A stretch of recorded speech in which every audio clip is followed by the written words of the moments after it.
Hello, everyone. Hi. Welcome. Thank you for the 16 months, Naru Hoodie. Meant to give my hooray message in this sub anniversary.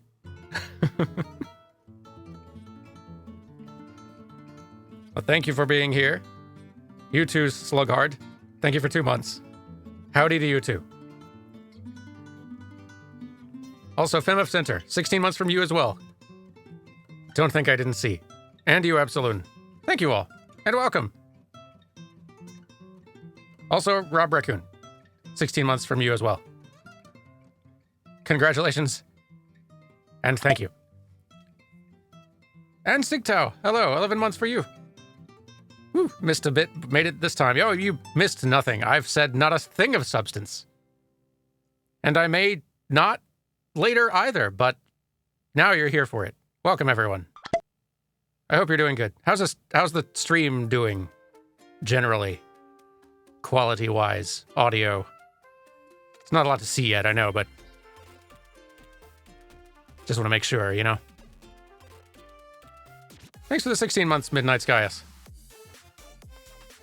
Sounds good? Excellent. Thank you for the hype train as well, everybody. And welcome to another somewhat late night for a lot of us. Wednesday stream. The day that I sometimes find time to stream. These days. Should be fun, though. We're going to play Baldur's Gate 3 wrong, or at least the very, very, very beginning of it. Probably not get very far, given how slow wrong playing tends to go. So we're barely going to scratch the surface, but hopefully we'll learn some neat stuff, because what a dense game full of stuff.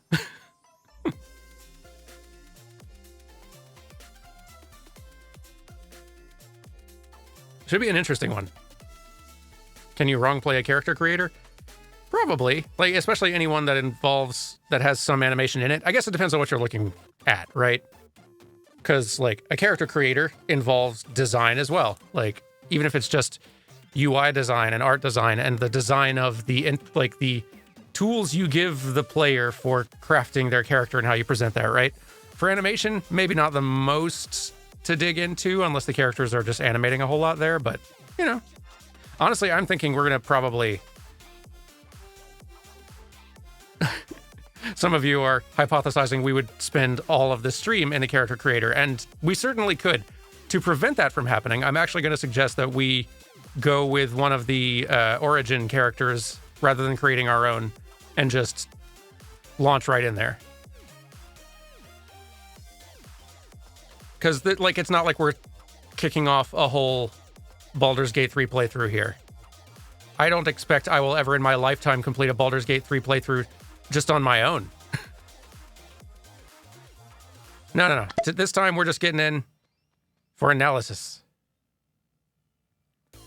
Last time I was here, I asked for advice studying games. Your response has helped me. Has helped with my Final Fantasy narrative design analysis a lot so far. So thanks again. Oh, hooray! I'm glad it was helpful. And congrats. Good luck with the rest of it.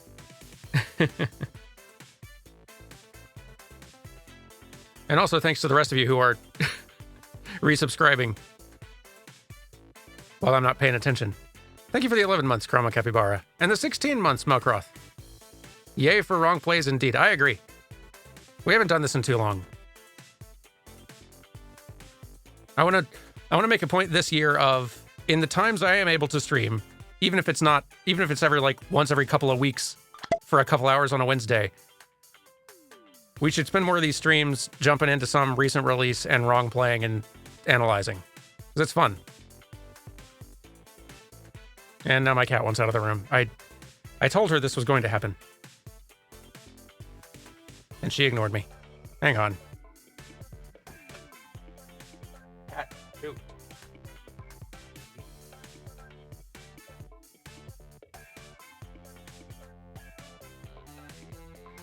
She will definitely be meowing at the door in less than 30 minutes.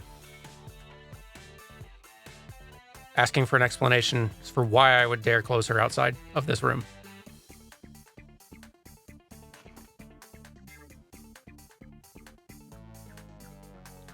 It's the nerve of me doing such a thing. And thanks for the 16 months, Rael Leardu. It is wrong play time. And thanks, Ed is Everywhere, also, for 16 months.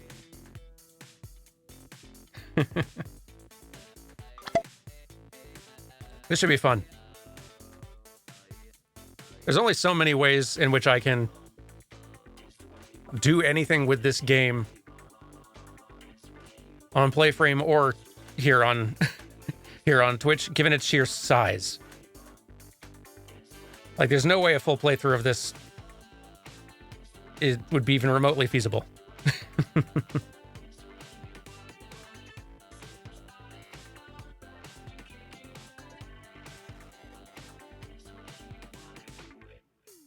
I did, like, a friend suggested the idea of, now that, like, the Iron Man mode or hardcore, like the permadeath mode basically is out, just do a playthrough of that for just as long as it lasts, which is to say, not very.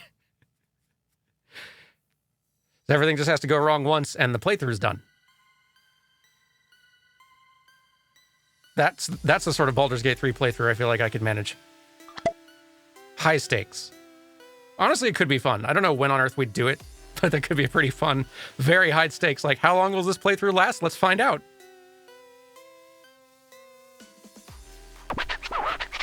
Maybe someday. We shall see how well the little prince can roll. Dice, was it? I recall dice. 4, 6, 8, 12, even 20 sides. Oh, very whimsy.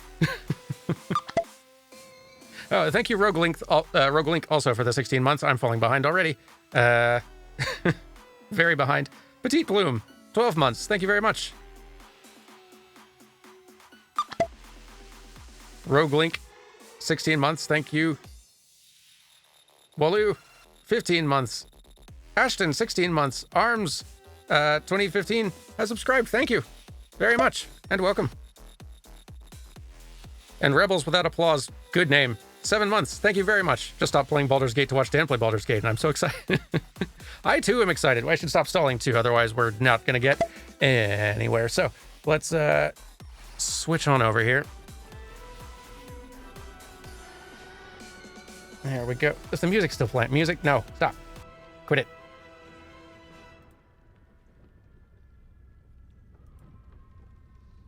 You're not supposed to be on this screen.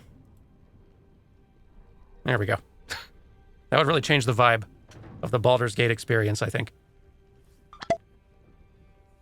Having Pokemon EDM going the whole time. It's not as the artists intended, I would guess. But this is D&D, and if the player doesn't get to define what their D&D experience is going to be, then who will? Thanks for the 6 months, Bus Driver Kuterp. Why do they call it Baldur's Gate when you bald in the gate out of the hot vamp? Yeah, I wonder if we'll... Oh, surely we'll get to the hot vamp. That takes very little time at all.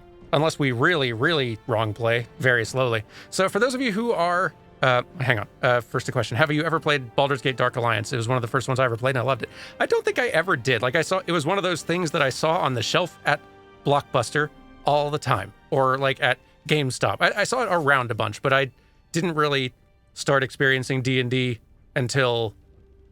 God, when was that? It wasn't really until 4E was starting to, like, kind of have its big heyday. Like, I dipped a toe in with some friends before then, but very, very little. So, like, I didn't start early with D&D, I guess is... and I didn't really play any of the games very much. But yes, so to explain wrong playing, for those of you who are unfamiliar, I am a professional animator and game developer, and I cannot help but play games kind of weirdly because I am always interested in trying to figure out how the devs of any given game made it or how systems within it work, which means that I sometimes play the game very weird in order to try to break things just a little bit or enough to sort of figure out how the system is working. This is something that I've started just calling wrong playing. And it's fun. It's always educational. You learn a little bit more about how the game works. You maybe find some new things. And if you work in games, it can be a very useful way to figure out like how any given studio has solved a design problem or figured out how to build an animation system to work for them.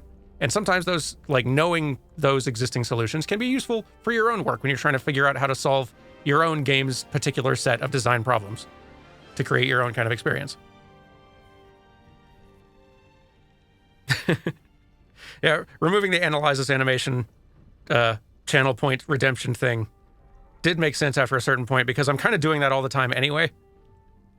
And I found that most often folks were just using it to like more jokingly like analyze the animation of this thing that's not moving or this thing that was on screen like 10 minutes ago that I can't go back to, or just it wasn't really working out a lot of the time.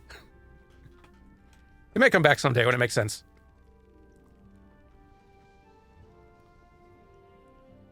But anyway, yeah, let's kind of get started here. So, new game. We'll go balanced, sure.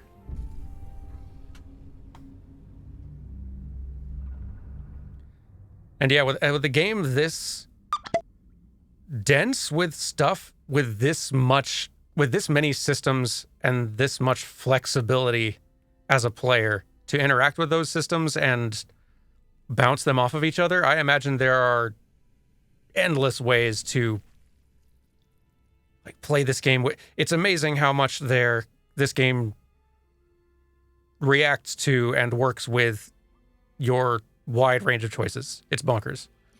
Yeah, good. That's not a bad content warning going forward on this scene specifically. It's a rated M game. There's violence, language, nudity, all that. This particular scene does definitely have some sort of eyeball scary, not full on body horror, but very sort of unsettling eyeball stuff. So if you are not game for that, maybe just not looking at screen for the next couple of minutes would be in your best interests.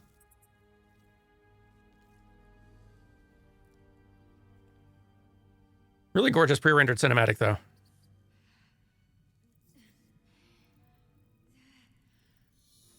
Here, I'll let folks know when the when the eye stuff is done.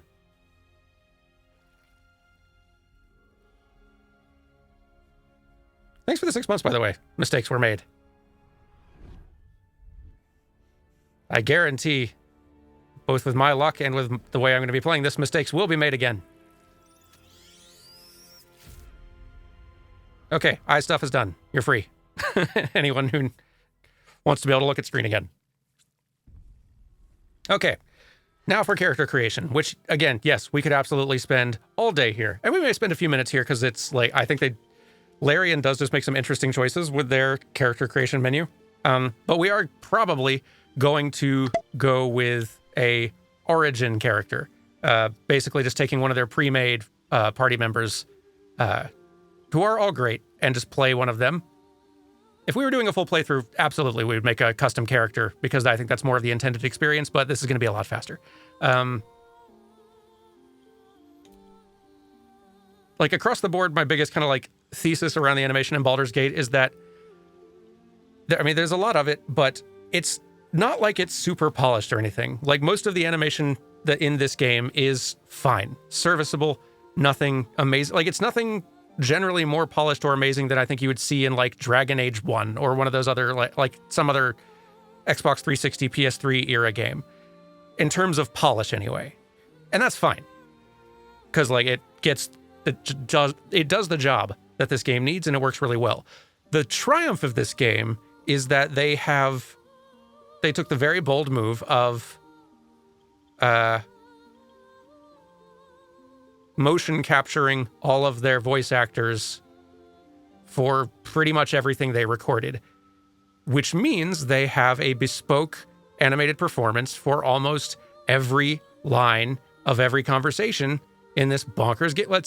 There probably are like lots of lines that they don't have that for, but for a vast majority, they have a custom performance given by the actor who is giving the line while doing it, which in a game of this scale is wild. I cannot believe they did that. Because voice acting and voice work is already very expensive, especially for a game this huge that needs this much of it. I cannot believe that they actually decided to make that process more expensive and more time-consuming and much more complex by having those actors also get into mocap suits and perform while they were delivering the... It's just impressive that they went for it in the first place, and the results they get, like, yeah, it's not polished, but man, it adds so much having these characters actually delivering a performance with every line. There's so many character touches you get from that. There's so much natural gesture, and like they feel so much more real and like people, and that makes them way easier to get attached to and get like engaged with. It's great. Anyway, on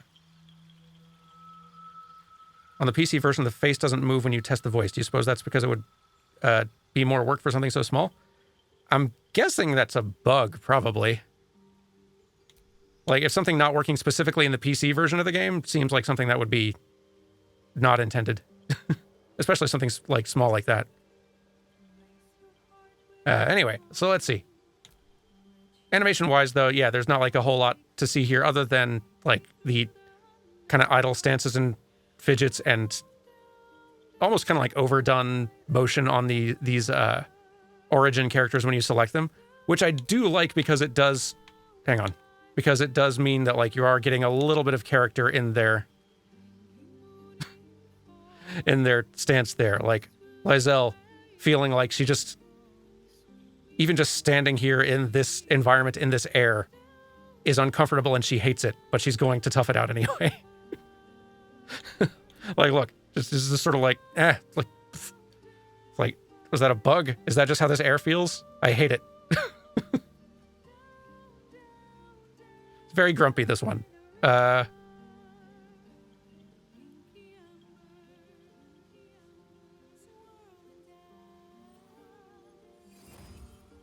little bit of fancier magic casting. You don't get a whole lot of the personality from Gale in this one, although it's hard to sell the totality of a character's personality in just sort of a stance and a character standing around a little bit. But they're sneaking in some characterizing touches. I like that. This will be the big question, though. We do have to decide which of these origin characters we're going to play. And I honestly don't know how that experience goes. I've only, in my playthrough that I didn't get very far into, created a character of my own. I'm going to veto us going with the Dark Urge just because that's already kind of a wild one that... This is going to be chaotic enough. Roll a dice? That's not a bad idea, honestly.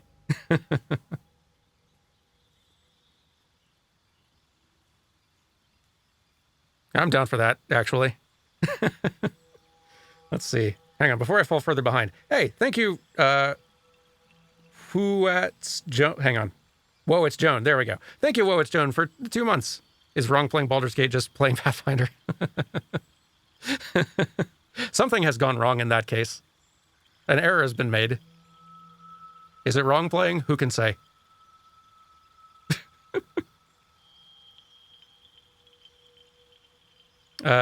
Mistakes were made. Thank you very much for the 6 months, though. And Rager Anonymous, thank you for the 11 months.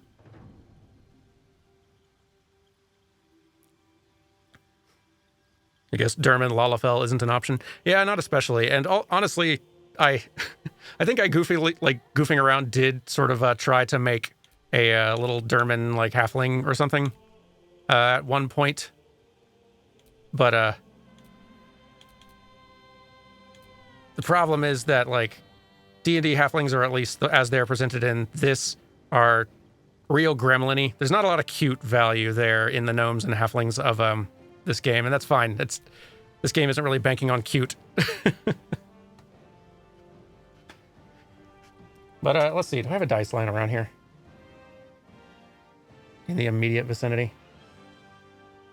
I have to somewhere. Hang on.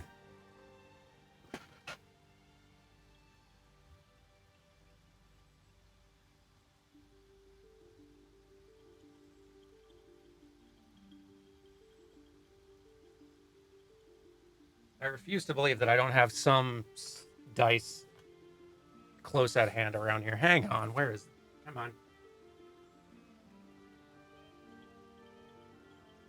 Where are they hidden?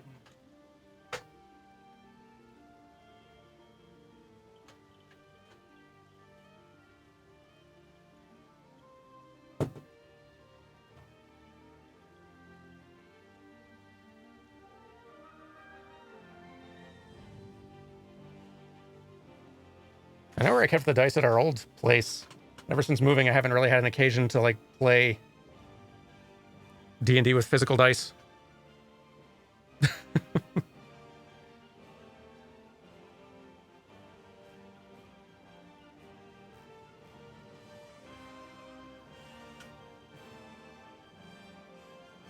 Oh, well. Let's see.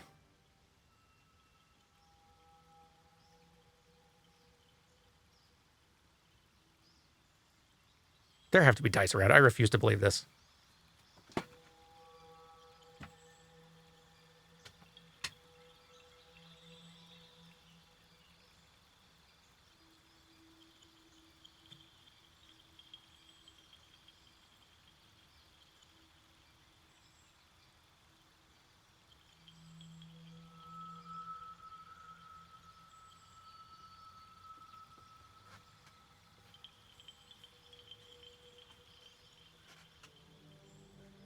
There probably is an app for that. I just don't have one off.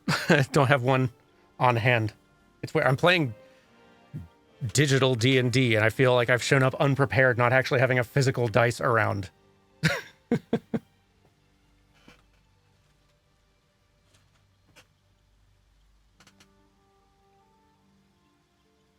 Like I've done something wrong. Whatever. Does Google does have a dice roller? Okay, let's you roll dice in basic search. Let's try. Roll one. How many characters do we have? 1, 2, 3, 4, 5, 6. Perfect. Or roll 1d6. Yeah, that does work. Okay, so let's see. I have rolled a 4, which means 1, 2, 3, 4. Hello, Shadowheart. We're going to be playing you today. The dice have decided. And who am I to argue?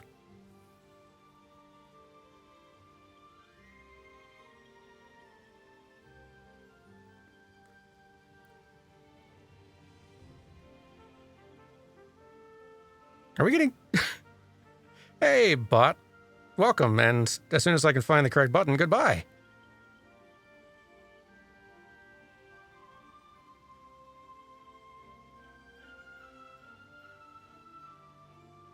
Hang on.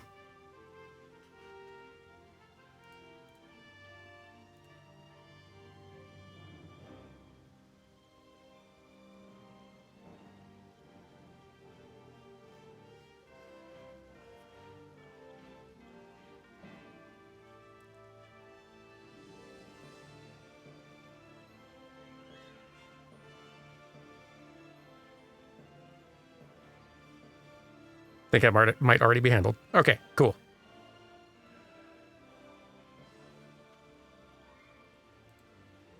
Okay, sorry for the delayed start. Gracious.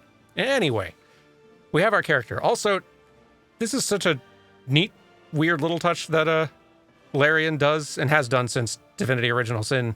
Like, they have these introductions that you can play for these pre-made characters where they explain themselves, like describe themselves and their backstory really quickly.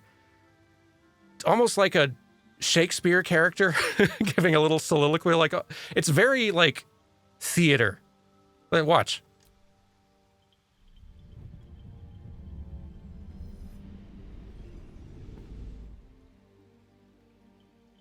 My name is Shadowheart, loyal servant of Shah, goddess of darkness and loss.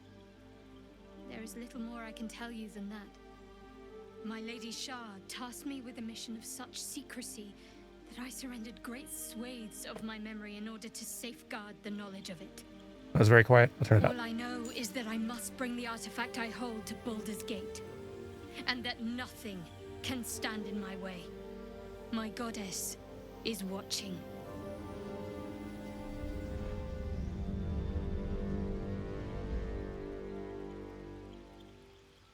It's very theater, right? Uh-oh, is there an audio desync? There shouldn't be. Hopefully not. But yeah, like all the characters have... all the characters have this sort of thing. All these pre-made ones do anyway, who can be your party members. But yeah, let's go ahead and get started then. Review character. She'll do great. Next, choose Guardian. No one else noticing a desync? Good, good. Okay. Good. Yeah, it might also just be weird lip syncing. So that's the thing. Like they did motion capture the like actors who were like giving these voice lines. They were not performance capturing their face. Like they're probably filming the actors for like reference to see their face, and they were no doubt using some sort of lip sync generating and like face animation generating tools, something like either Jolly or speech effects, I think is the other big one that a lot of folks use. Because like they definitely didn't hand animate all this. This is way too much. That would be literally impossible. But I'm guessing like the face animation and like the animation on like hands and fingers, that's where you'll really see kind of like the polish not being 100% there. But having that body gesturing still being accurate to the performance of the voice actors still really adds a ton cumulatively. Also, here's your Guardian. Is it a spoiler? Well, it's not really explained. They're just saying, hey, here's your Guardian. You decide what they look like. Don't worry about it. Venture forth.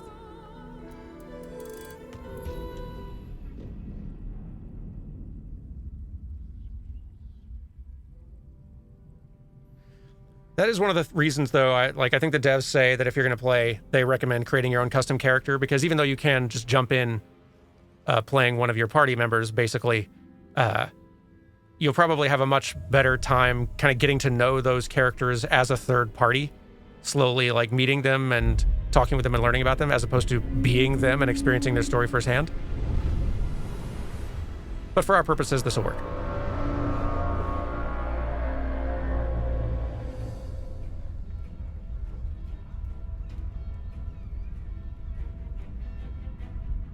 Thanks for the 16 months, Zephilos, by the way. I don't know if I said that before. Or Zephlios. Thank you.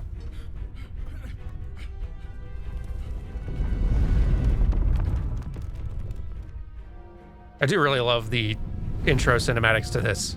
Like, aesthetically, I've often found D&D stuff and like the Forgotten Realms setting and all that feels like it can easily feel really generic boring, or at least that's the way it's often hit me as someone who doesn't have any like attachment to it. But I feel like they really managed to make it look fantasy cool and interesting.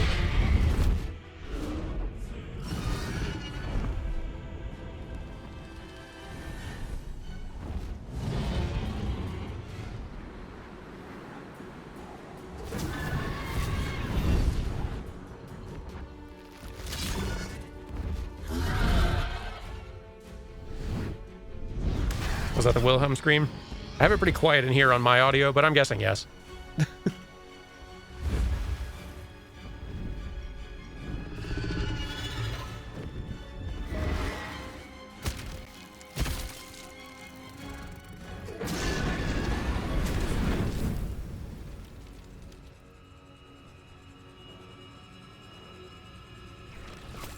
There's something very darn cool about having a ship that's alive.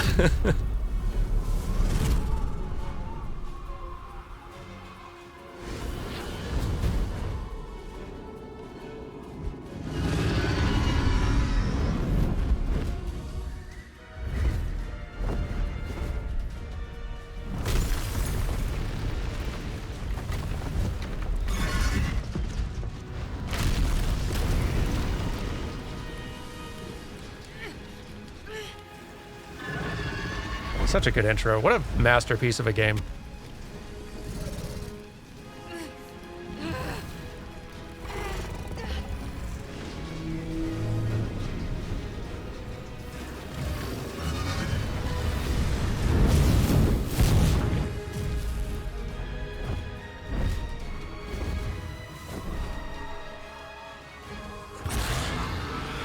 Am I familiar with the setting of the Stargate franchise at all? Not really, no. I've not had any Stargate experience in my past.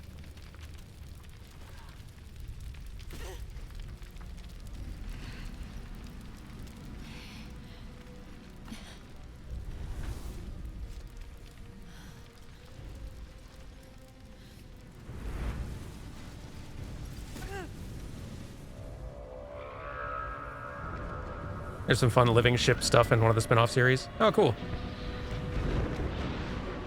Yeah, Stargate's one of those things that just completely missed me.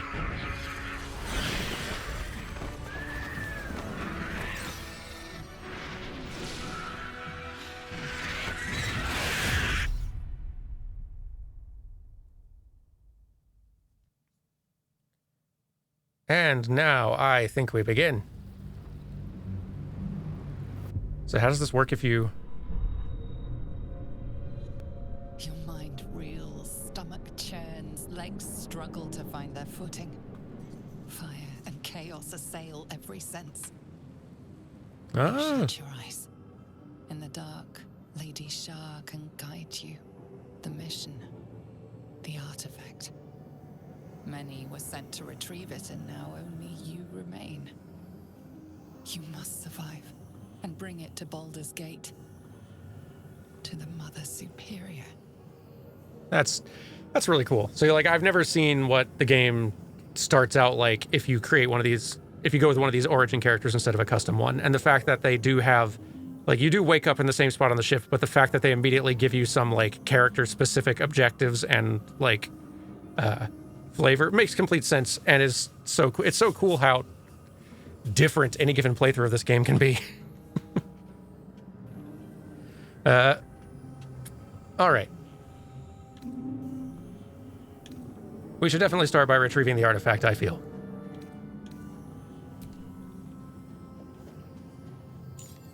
Such an insignificant seeming item. You know nothing of its purpose. Only that you must protect it with your life. And here we are. Where am I? What a mess.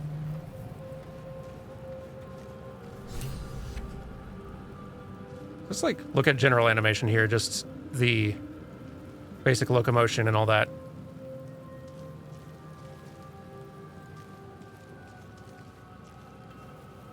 It's interesting. It's animation that has to, like,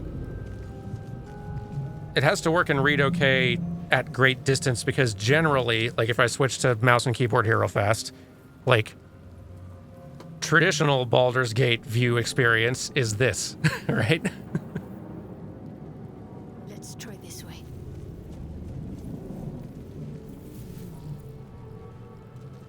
And so the animation needs to, like, read clearly and be nice and visible from above and great distance away. And this does look a little bit better from a distance. But you can also play the game on controller, and you can like zoom in close even if you're playing on PC with a mouse and keyboard. But it's a little bit more traditional third-person character. Wow, mouse, stop. Back to gamepad. Back to gamepad. There we go. Okay. Yeah, it's a little bit more like standard third-person type game controls if you play on a controller. And from this close, it's fine, but it is definitely like not the most polished, like not the most natural looking walk or jog or run.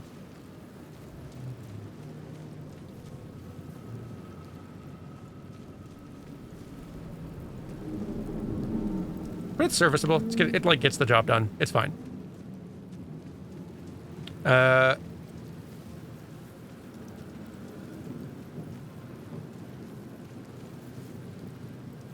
Let's loot. Why not? Gimme. Dead. Hopefully most of its friends are in the same condition.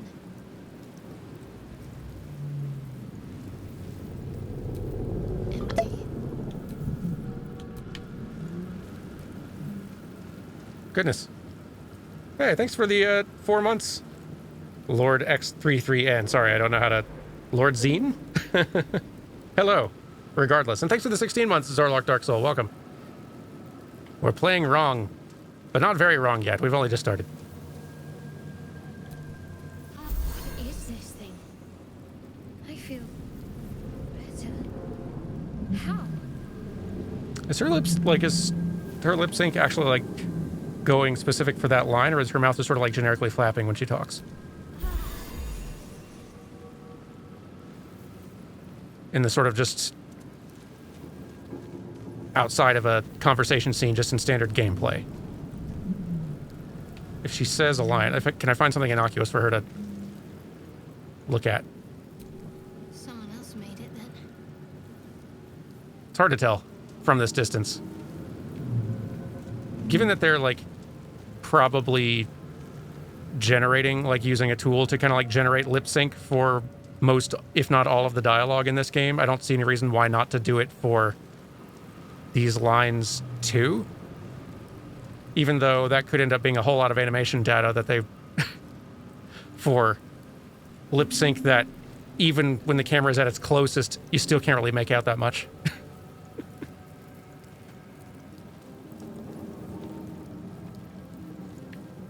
You can hold X to see all the collectibles. Oh, not X on a controller, though. I think there is a button for on the controller to do the same thing, though.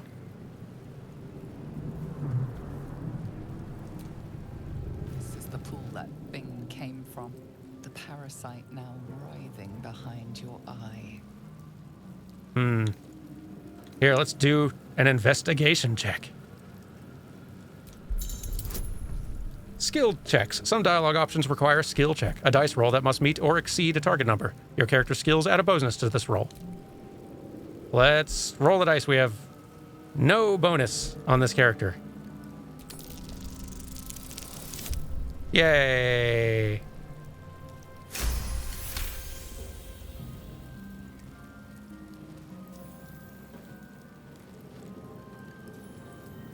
Folks are saying interesting things in chat. I need to be... There's so many good things to pay attention to at once. Let's see. The devs who made this game are not the same people who made Dragon Age, but yeah, you can kind of see where everything came from and how things progressed. Yeah, like I referred to Dragon Age earlier because I think it's like a good point of reference for sort of like the level of polish a lot of this animation has, with this being a similar kind of game. And Dragon Age is made by the same studio that made the previous two Baldur's Gates, so like there's that sort of connection as well. Is auto-generated mouth motion more efficient than if they had a camera on the actor's face? In a lot of ways, yes. There are various tools out there for... Here, let's see how this roll pans out. The casing is fragile. The slightest touch could cause it to crumble.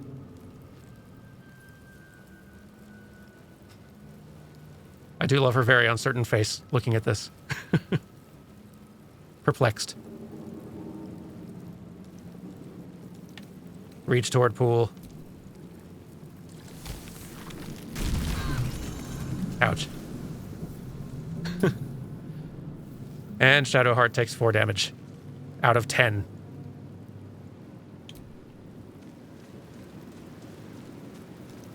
That's okay. We're right here. Mocap is more of a budget and time issue. So, like, the thing with, like, capturing the face, there's various tools for capturing, like, face motion.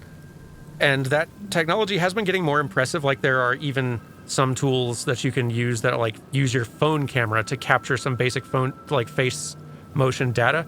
The fidelity and quality of that is going to be a lot lower than a more robust full performance capture, like film level performance capture type solution, but like the tools are getting better. The thing is, there is a versatility to being able to use sort of like a tool, like a program that will generate face animation on a character using the like the audio of the voice line, the script that defines the dialogue, and also some sort of like parameters that you can control and set to sort of define how the how the generation from there works. And the tool, the like results you get can vary enormously in quality. Like if you want a good idea of the range of quality you can get, like Cyberpunk 2077 uses Jolly, I think, is the tool they use for a lot of their character like lip sync stuff, and it looks great, and it adapts to different languages like really well, and it looks fantastic. Or it can turn out like Final Fantasy 16 side quest dialogue stuff, or Final Fantasy 7 Remake's minor NPC dialogue stuff where the mouth is just like, bleh. Where it looks very not good. The tools aren't automatically going to just make it good. You have to do a lot of work still, and the tools are getting better, but like there can be a pretty wide range of quality, none of which are going to be as accurate as hand animated or as like high fidelity performance captured stuff where you're capturing the motion of the face, like in Uncharted games and stuff like that. But that stuff is also very expensive and time consuming. And at this scope and scale, probably, if not impossible, very impractical and infeasible. Especially in a situation where you might want versatility. Like, there's a benefit to using a generated lip sync type thing for a game that you want to release in multiple languages. Because you can capture the face and lip sync of your actor who gave the line, and that's great. But if you then want to also, like, dub this game in various languages, that actor only gave the line in the one language. So either you need to get somebody else, like, you need to capture every actor recording in every language, which you're probably not going to do, or using like really good generated stuff, especially if you've like really dove into those tools and are working pretty intently with them to get exactly what you need. You can get a wide range of results from there, which is pretty cool. We're getting nowhere, and I'm not even wrong playing, I'm just rambling. It's not the same. We've got Dead Goblin, Brain in a Jar, Rune Slate. Read. A schematic of a nautiloid flashes into your mind. Nerves, sinews, as much living being as ship. How much work would you say typically needs to be done to take an auto-generated lip sync and bring it up to a good standard? I guess it depends on how you're doing it, and I can't really say from first-hand experience because that's definitely getting into a very tech animation realm. But like, in an ideal case, you'd want to be able to get it to where you'd have to do minimal hands-on tweaking with any given generated line in order to make it look good or at least acceptable. Like maybe you'd want to have the baseline be good enough quality, and which basically just means working really hard with your face rigs and your system and the tools that are doing the generating and all that sort of stuff, and get those to where they are automatically at a baseline generating decent level quality so that you can have the like animators only have to commit time to refining the really important scenes, like the main Golden Path main story scenes and high profile dialogue moments that folks might be able to see more clearly, like, or up close, that you really want it to look good. Because if you're having to go in and like hand tweak every line in a game that has hundreds of thousands of lines, not feasible.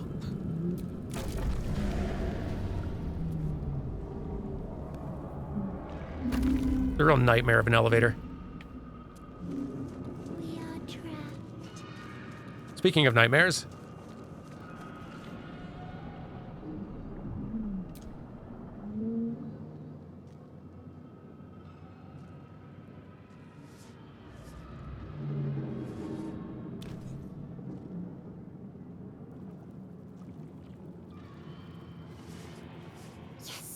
You've come to save us from this place. From this place, you'll free us. The exposed brain quivers in expectation. Please. Before they return. They return. I love how they visually acknowledge sort of like the D&D mechanics of, hey, your passive perception check succeeded, so you got a little bit of extra visual detail, but we're letting you know you're getting some of this detail because of that past check. That's very cool. Let's see. Who am I talking to? A man or a brain? I think you're past the point of saving. Tell me what to do. Who am I talking to here? I feel like that's a good opening question.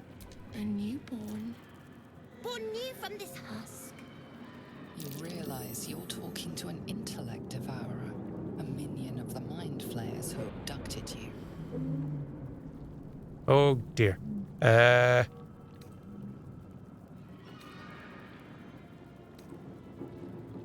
You sound afraid. Why? The enemy. So many enemies.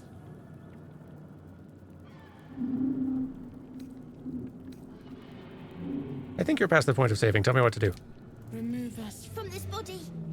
From this case. Free us. Please. Investigation check. Inspect the exposed brain. Strength, break the skull. Dexterity, gently prise the brain from the skull. Or destroy the brain. I don't actually know off the top of my head what our characters' stats are. Can I pull that up and actually see? Inspect. Shadowheart. That's okay. Not as much information as I was hoping. We'll start with investigating. Investigation check. Whoa, now. I investigated the heck out of that brain. You notice edema, a swelling of the brain causing pressure where it strains against the shell of the skull. It's really impressive how, so there's so much about this game that is similar to their past work with Divinity Original Sin. I am impressed that they, scaled up production enough to be able to, really make these scenes have more of a cinematic, very BioWare-esque sort of framing and treatment and everything. The scope of this game is terrifying. Medicine seems like something I should be good at as a cleric. Attempt a cerebral extraction, staying mindful of the swelling. Okay, yeah, we got some boosts going here. +3 wisdom, medicine proficiency, situational advantage. If we screw this up now, that will be truly embarrassing. Roll dice. Yay! I love the dice rolling mechanics in, well, D&D, I guess, but in how they're presented in this game. It's very satisfying.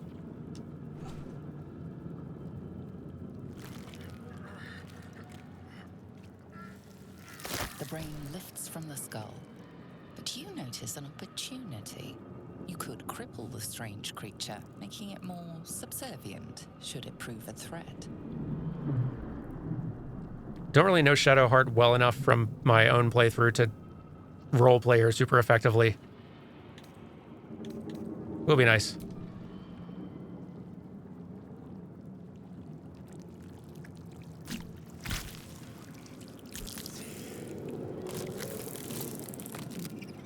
We are free.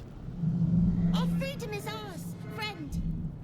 The creature pauses, listening. Something behind your eyes seizes in recognition. We must go to the helm. At the helm, we are needed.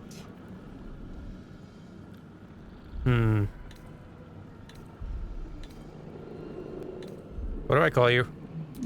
Us. We are us. Well, we have a pet.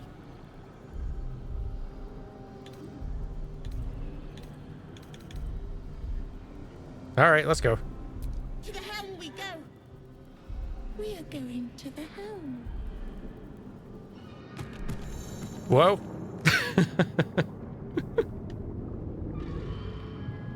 That was a fun ragdoll issue. Don't think that's supposed to happen. Such is the hazard with letting ragdoll physics take command at any given time.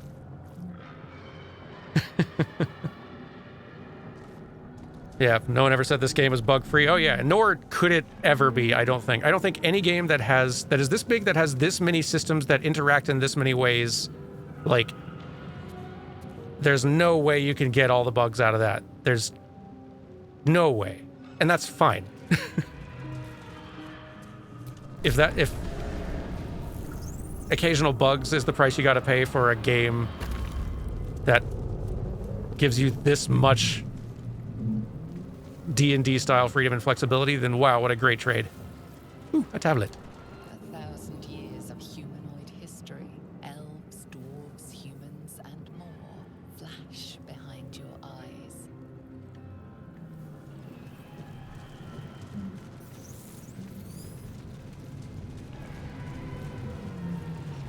My friend has more HP than me? That's true. What level are you, friend? Level 1? We're just a real embarrassing level 1 cleric is what we are.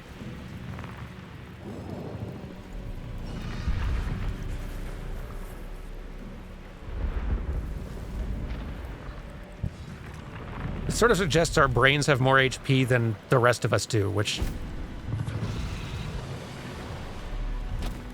Figure that math out. This is your end. Your head throbs and your skin tingles. Visions rush past. A dragon's wing, a silver sword, and a flash of your face seen through the strange woman's eyes.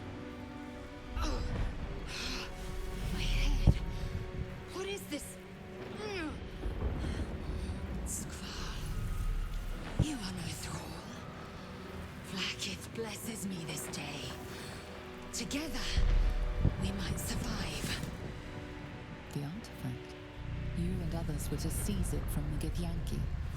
She may prove to be a foe, but for now, offers aid.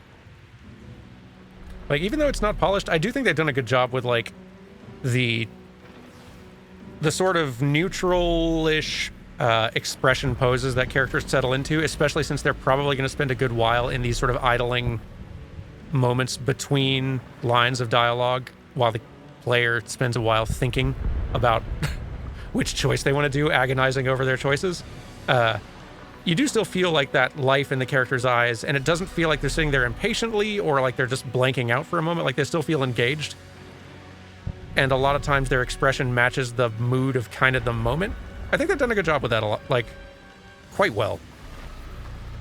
It seems like a thing that you wouldn't think about a whole lot as like a game animation or a dialogue system challenge, but like, I've not had to do it before. But it seems like the sort of thing that would actually be harder to nail than you'd think.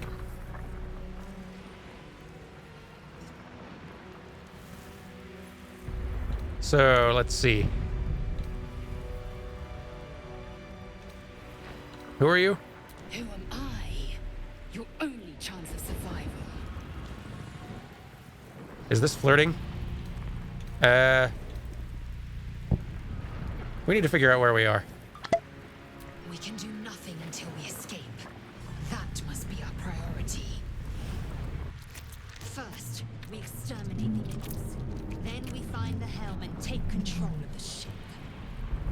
As for that thing, it will remain tame as long as it believes we are thralls. It may be of use in the fight to come. Confirmed yes for flirting. I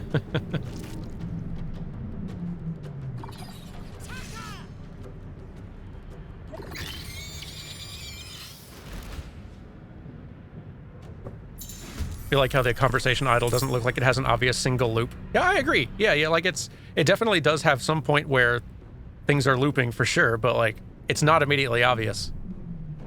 Well concealed. Solid work. All right, time for combat.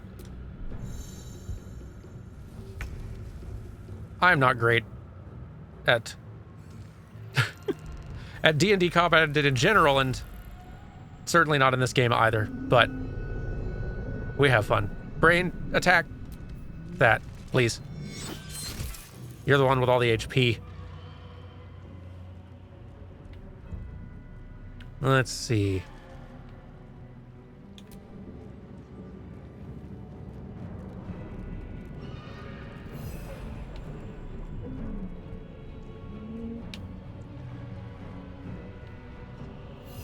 You know what? In turn, don't move and incur the attack of opportunity.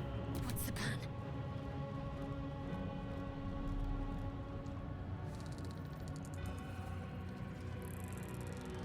It's been too long since I was actually playing this game. I'm way rusty. Focus, strike true. Yay, we hit.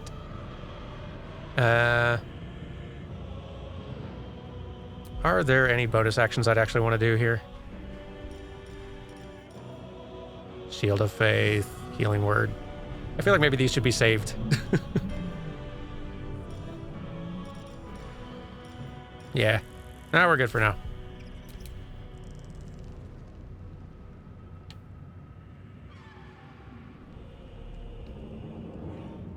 Yep, Brain's got plenty of HP. You come help me kill this thing. On the move. There we are.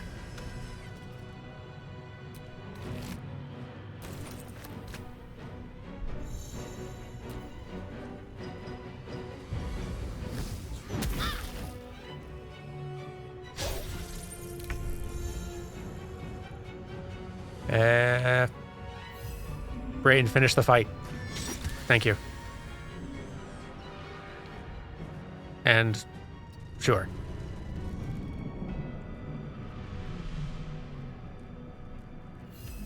Let's finish this. Time to deal some punishment. I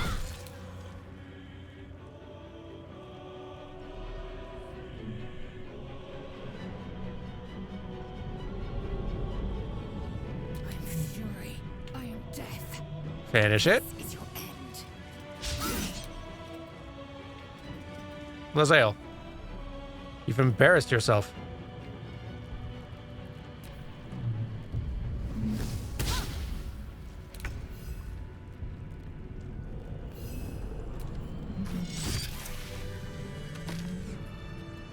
You prove surprisingly adamant.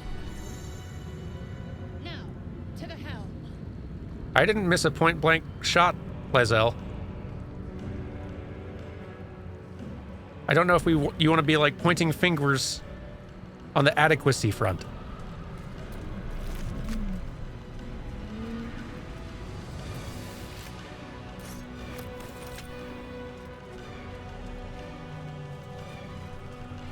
Anyway, let's move things along. There's only so much we can easily wrong play in here. We need to keep pushing forward. I don't Oh, we can see a little bit of traversal though, this ship can take. which is again fine.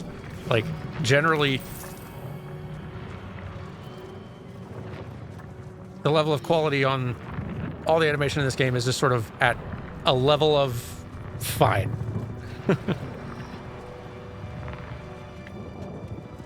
But that conversation, next time we get into a conversation though, watch how the characters like gesture with their lines and some of the like specific character performance that emerges, especially with our main characters here as they say lines. You'll notice that they sometimes kind of do a sudden jerk getting back into their idle default pose as they reach the end of those lines, because like the performances as the voice actors were recording, they didn't always get right back to the neutral stance perfectly. And the I'm guessing the animators only had so much time for manually correcting and fixing and tweaking that sort of stuff with all the, again, hundreds of thousands of lines. But it's really like natural feeling the way that they animate in dialogue, and that adds so much to this game in particular. Talk to the sacrificed cultist? Yes, let's strike up a conversation. The man isn't dead, but he's totally unresponsive. Okay, well, that didn't work. What's going on in here? Normally, this is where Shadowheart would be. So, like, it's just empty now. Another pod, just like yours. How many more of these can there be?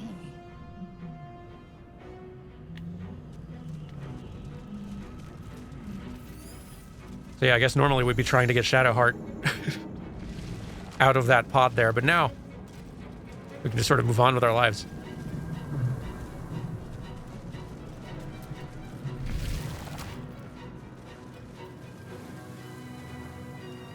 We're nearing the helm. Once inside, do as I say. Okay.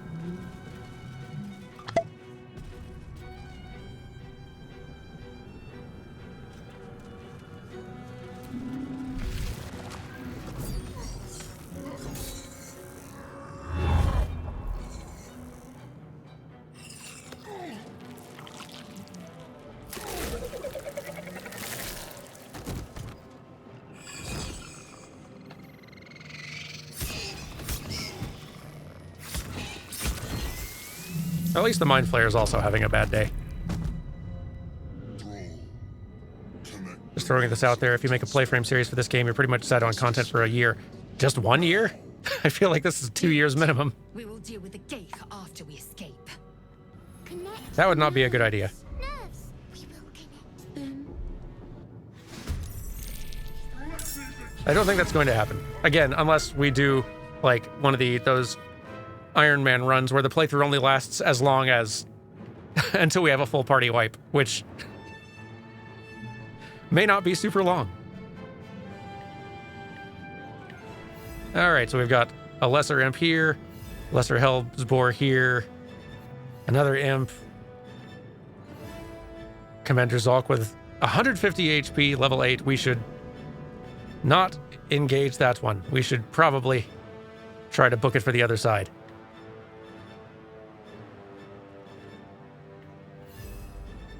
Hey, Brain, tank the Hellsboar.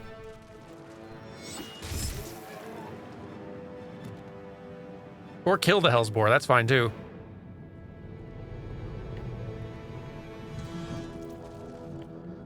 Weren't exactly following orders to the letter, but you get results. If you kill Zolk, he has a really cool sword. I'm sure he does. That really cool sword might make killing him somewhat challenging, though. I would guess. My path be true. All right, not quite in range, but maybe. Let's just do a ranged attack. Oh, you're too close for, like, I've got disadvantage on a ranged attack, don't I? Yep. Okay. Not this one, though. Yay.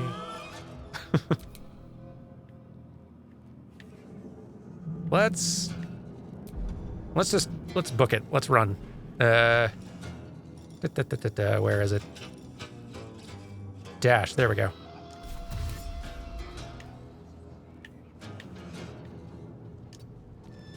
Cover some ground. And then...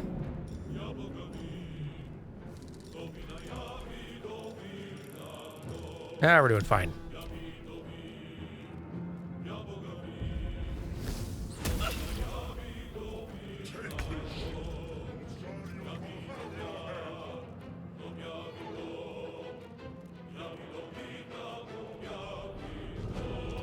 Brain, you go there. And I assume you don't have a whole lot of... Yeah, you got claws, and that's about it. Which is more combat options than most brains have, to be fair. I shouldn't be so harsh. Oh, thanks for the 11 months, Raven Daydreaming. Sorry, I didn't see that earlier.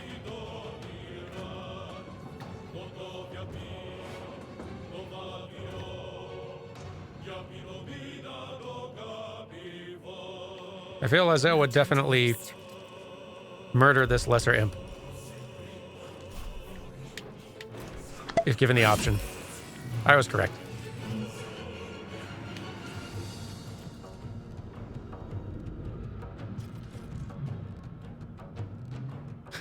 Thanks for the 16 months as well, Verity Engineer.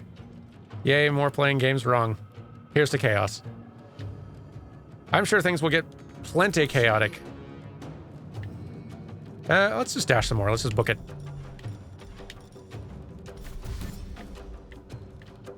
Moving. Reach helm.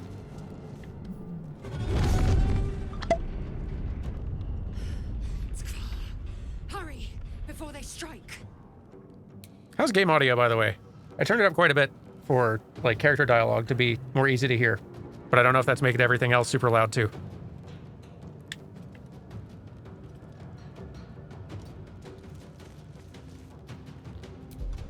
And no, I'm good.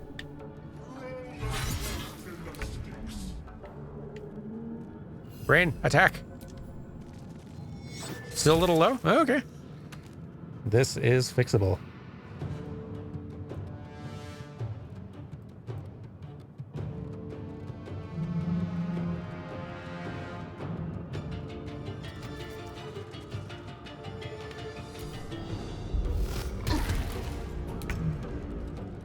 Oh, thanks for the 16 months, Iskar Jarok.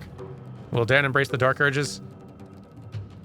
Depends on which ones you mean, but maybe, if it would be interesting. Or especially funny. I'm not really committing to a full playthrough here or anything, so stakes are low. Can't give up.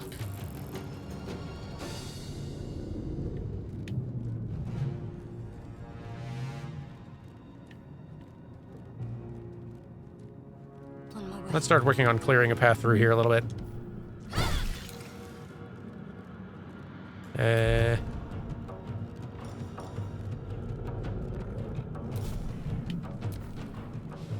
Probably gonna take a few hits here. That's fine. Mostly. Okay, it did actually hurt quite a bit, but we're fine.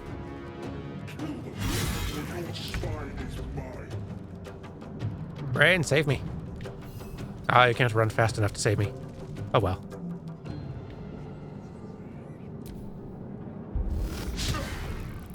No time left. I must reach the helm.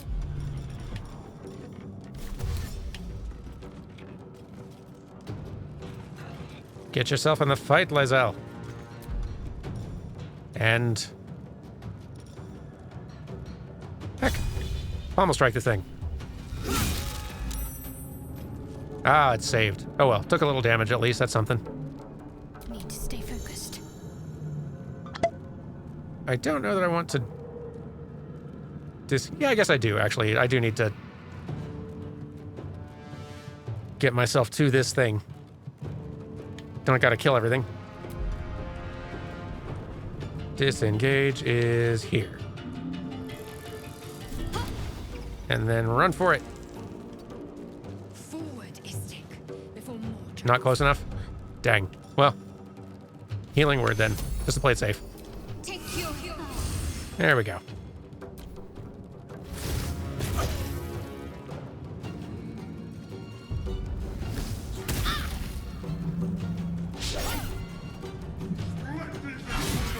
I'm very glad big fire sword guy was plenty distracted.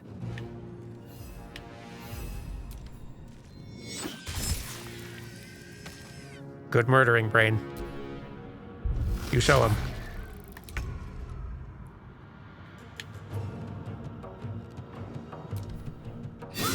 There you go. Yes, good. Didn't mean to... Well, that's fine. She can take it. Can't give up. Not now. There we go. Made it. The helm's alien transponder. You've made it in time.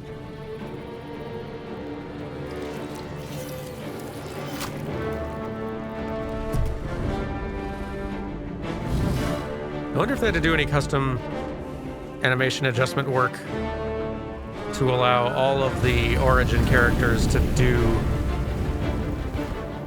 these scenes here. I guess they'd had to do so for... They had to do custom animation work to make any given playable character race doing any one of these scenes and interactions. Because they all have different proportions, but they also have to be able to, like, reach and interact with different stuff. So a dwarf or a halfling also needs to have an animation for connecting those two strand things, which is also going to require different camera treatment, which is also going to require... Yeah, that's just... They probably have some tool for dynamically handling some of that, but I wouldn't be surprised if they had to kind of hand author and tune a lot of those things. Oof.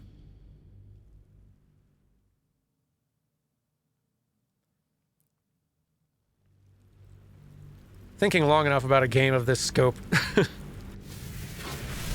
will make you dizzy after a while.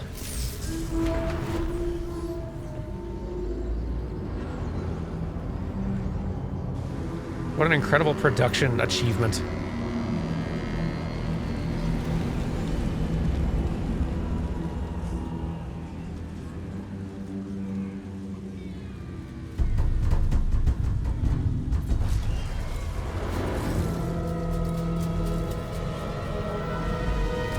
Oh, thanks for the 2 months, Open World Addict, by the way. And also, and also the 5 gifted subs, Art of Matthew. Thank you very much. Very kind of you. Ow.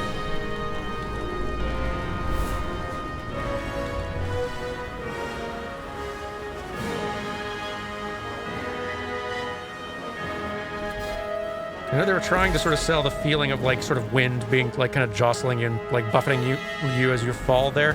I don't know if it completely visually comes across.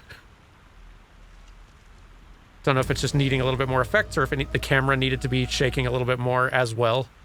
That actually might have been the big difference there. If the camera had been getting buffeted, you might have been feeling that atmosphere more. It's hard to say what would make that feel better, but it didn't feel 100% there in this case. Your head spins as you gather yourself. Fresh air and firm ground feel almost alien to you, but not as alien as the creature hiding deep inside your head. You must get rid of it. The artifact, you need to make sure it's secure, or offer the Dark Lady silent thanks for your survival thus far. Beg her for guidance. Well, let's start with this one. It's safe with you. Lady Shah's mission can still be fulfilled, but only if you can find a cure first. The tadpole must be evicted, be it by blade, magic, or any other means you can find. Yeah, it definitely didn't have a wind buffeting vibe to it. I feel the same. I think it was just an effort at creating that feeling that didn't quite come across. Like maybe before they just sort of had her in a more static sort of falling pose that just felt a little too soft and not like she was falling through air and being impacted by wind and atmosphere, but like then we've got so much animation to make in this game, you can't spend ages trying to get that one little individual thing right. Go to your personal chest in camp during a long rest to find some of your unique DLC items. Oh, good. I don't know what those are. Looking forward to it, though.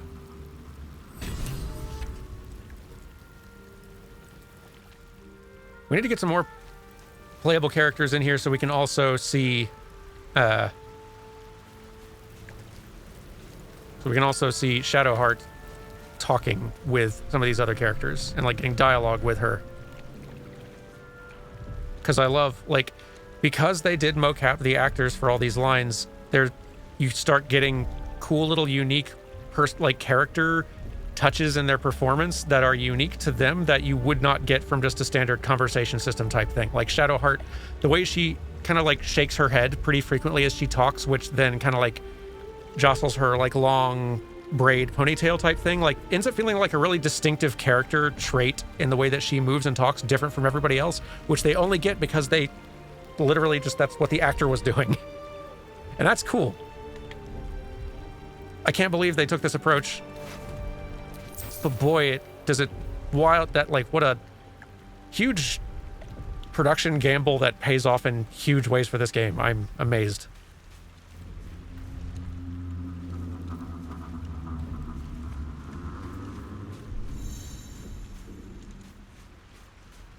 And normally we would find Shadowheart here on the beach if we were playing another character, but now it's just us, which may not be exactly to our advantage in this case, as we are quite alone. Lizelle, did I run past you? Are you here?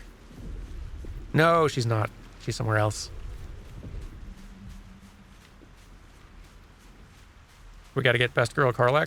I've not found Karlach in my other playthrough. Like, how far in do you have to get to run into Karlach? Or Karlach? See, I don't even know how to say her name.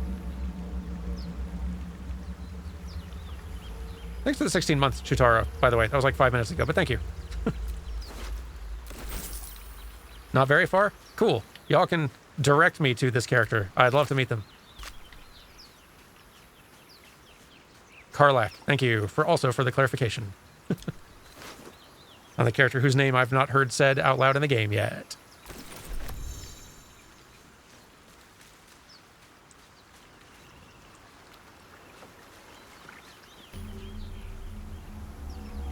You can skip this first intellect devour fight if you want. That's probably for the best, because I don't know if me and my 10 HP would survive it.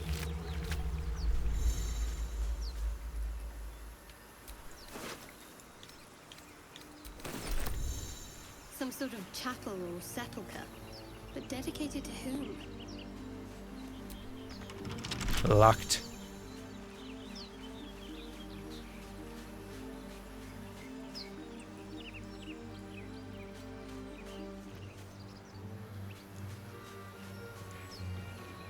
Gotta get past the Grove fight to get to her. Probably, like, want to pick up at least one other person. I don't think we're going to be getting to the Grove fight today, I'll be honest. I'll probably only stream for another hour or so, because we're mostly just here to kind of look at animation and systems and stuff.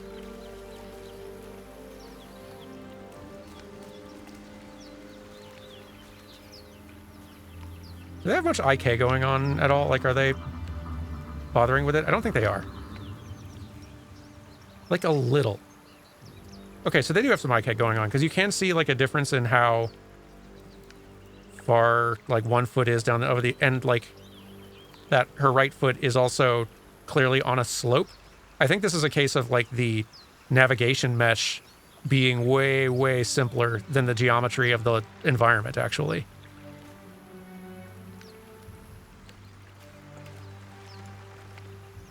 And not quite lining up.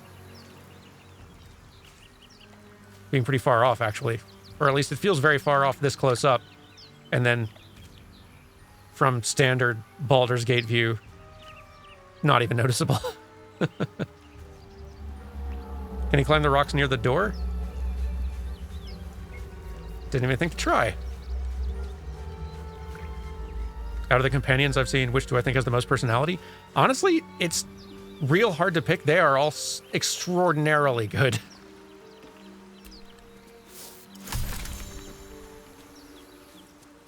Climb rocks? I don't think you can, but there's a lot about this game that I trust I do not know yet.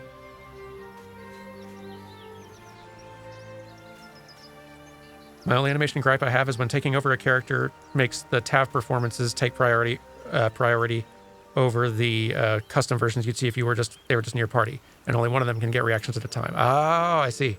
Oh, that makes sense.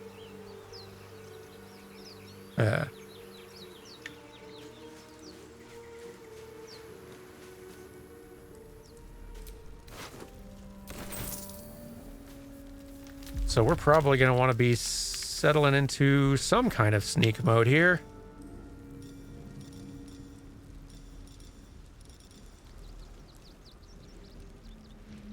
Otherwise, we are going to have a problem.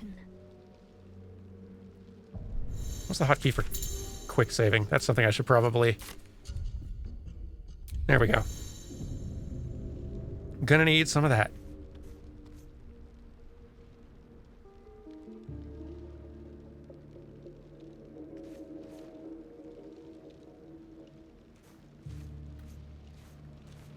Okay. Yep, there's one of those things. Don't really know that, my girl here is gonna have amazing stealth rolls, especially if she catches on fire.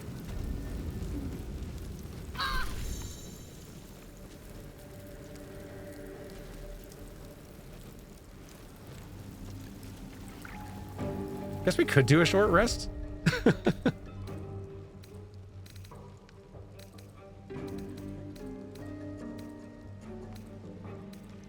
I forgot you can even go to camp this early on with all of your companions, which is to say none, because we are friendless. Being on fire is pretty bad for stealth in a lot of situations, to be fair. A welcome rest.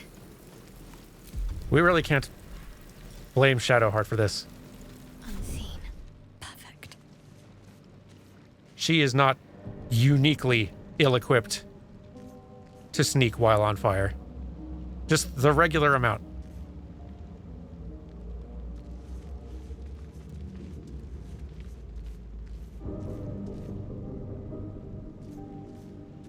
Sneaking. And being super duper stealthy.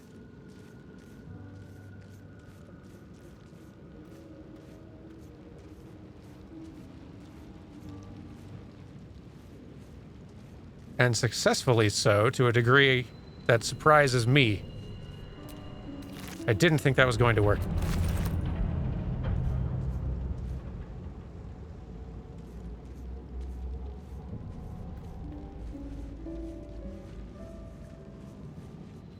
Okay. Well, go us. We actually did it.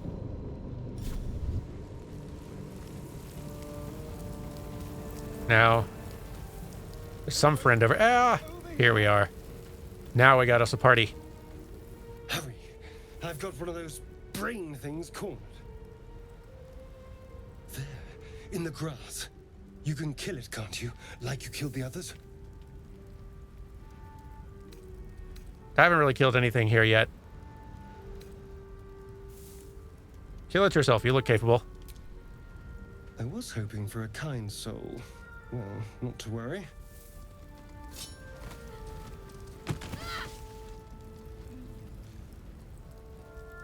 I still don't feel like either of these are going to be our strength, but I would sort of assume, I should check her stat page after this, I would assume her strength stat is slightly better than her dexterity one as a cleric. That's not necessarily true, but it's what I would assume. Push yourself to your feet, let's try. Alright, she's got +1 strength, that's not nothing. Whoo! Thank goodness for that +1, huh? Turns out +1 was very important as an amount to have. I saw you on the ship, strutting about whilst I was trapped in that pod. What did you and those tentacled freaks do to me? See, look at that, just like that gesturing and that head shaking and all that, in time with the line he's saying. That's really nice specific performance stuff that a BioWare style, or even like CD Projekt Red style conversation system is not going to naturally give you.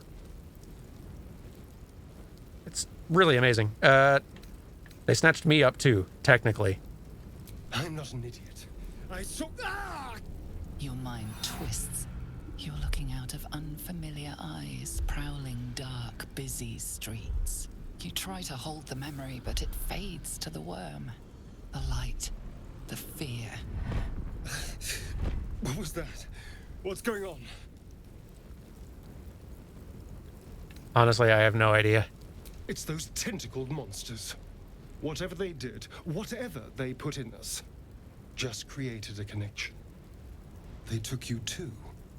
I saw it during whatever just happened. And to think, I was ready to decorate the ground with your innards. Apologies. Glad to see we're all caught up now, then. Indeed we are. Please, allow me to introduce myself. My name's Astarion. I was in Baldur's Gate when those beasts snatched me.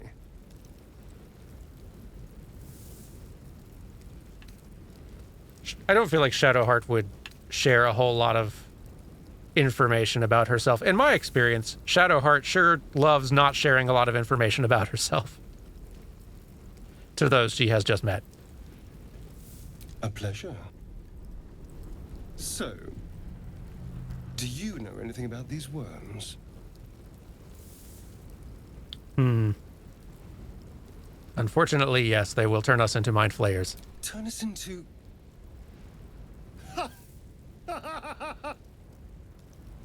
Of course it'll turn me into a monster. What else did I expect? Although, it hasn't happened yet.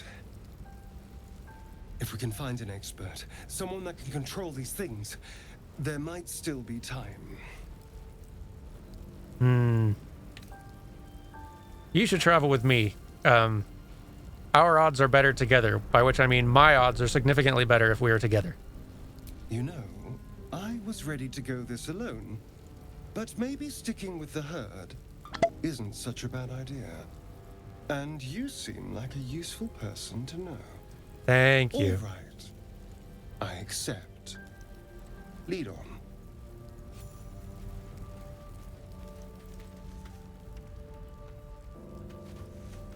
Yeah, like, this game would be good if, even if they hadn't done the motion capture dialogue for every dang line. this game would still be good. It's really well written. The voice actors are killing it. This would be a delightful D&D experience regardless. But man,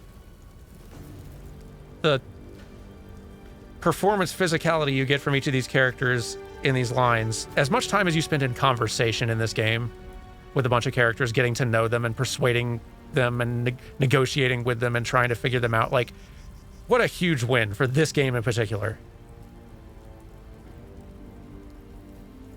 All right, we should actually check character sheets, though. You're right. That was a thing that I meant to, at one point, do. No, not that button. Or that button. One of these buttons, definitely. There we go. Character sheets. Let's learn a little bit. Okay. Oh, our strength and dexterity are about equal. Fair enough. We're a little better on constitution and wisdom. That tracks. 8 charisma, you don't say. That can't be right. Only 10 charisma, that's definitely incorrect. In my experience. 17 dexterity, though. Gracious.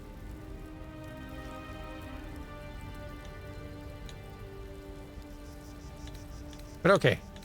Good stats to know. Welcome to the group. Level 1 rogue. And heck, we'll control you for a little while, so Shadowheart has a chance to say words.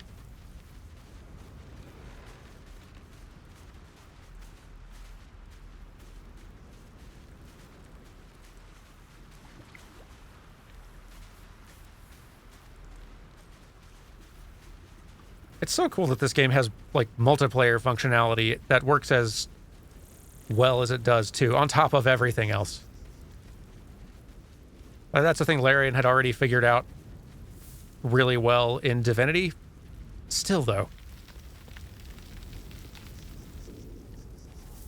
Ever tried going off path? I think we're pretty limited in how far off path we can go. I'm pretty sure. Yeah, I wonder, like, is this the sort of game where they do just let you run off a cliff? No. No, you've got a pretty solid wall kind of keeping you on paths, which is fine. If the only real thing that can be achieved by letting you walk off that path is falling off a cliff and dying, then risking having that be a thing that you can accidentally do at any given time is just the most it can add as a point of frustration.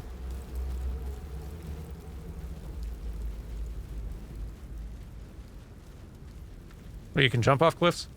What is my jump button? I need to find this out.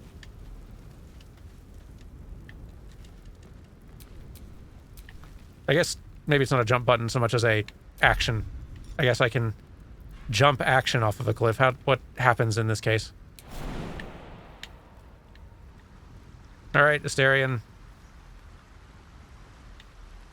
Do a flip. No? Path is interrupted. Not enough space.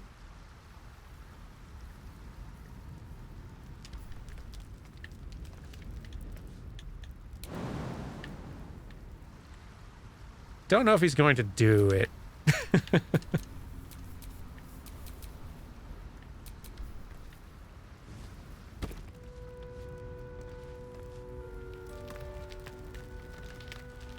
It does look like a place that we could maybe go, though, if we found, like, either a different spot to jump or, like, another little windy path.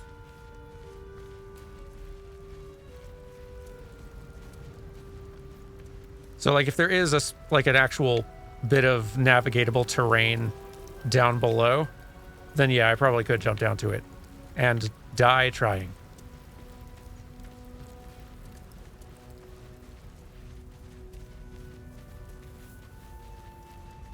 Oh, thanks for subscribing, like 5 minutes ago, by the way, Soren, and welcome. Yeah, a mind flayer. And it's hurt. That thing's bound to be dangerous, even if injured. Best be careful. You approach the dying monster. This is the thing that abducted you. You could end its life here and now, if only you didn't feel compassion. Compassion. Give in to the emotion, step away. Now, you should be furious, shouldn't you? Astarion definitely would be, so let's This feels like the right answer for him. Yes, you feel hate, and you deserve to be punished for it. You should be whipped, made to bow before this creature in shame.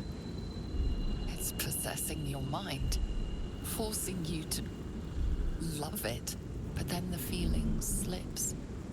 The creature's mind seems to focus elsewhere. This game is so good at being a D&D game. I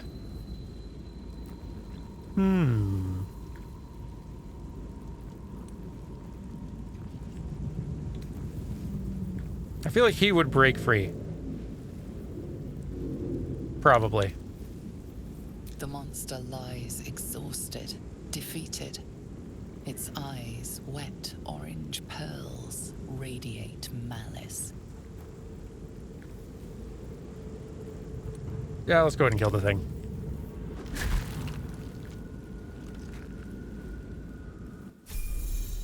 Oh, hey. Monster. Death is It had a level on it. Good for us. Level up screen then. What do our heroes get at level 2? More health, thank goodness. Cunning action, hide, dash, and disengage. I'll take it. We'll just go default here. I love that you can get all customizey with it, but good enough for me. I accept. Shadowheart, what about you? Hey, thanks for the 15 months. Greatness. Littlest Echidna, that's so many months. Alright, 17 health, good. Channel divinity charges, turn undead, invoke duplicity. And, oh, we gotta choose a spell. Right? Or I guess we gotta select prepared spells, and I have several already. Shield of Faith, Cure Wounds, Healing Word.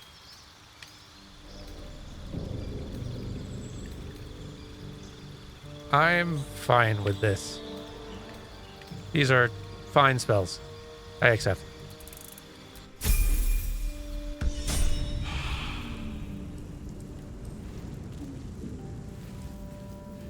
We could use more party members. IMO. Dead goblins over there. Worth checking for supplies, maybe.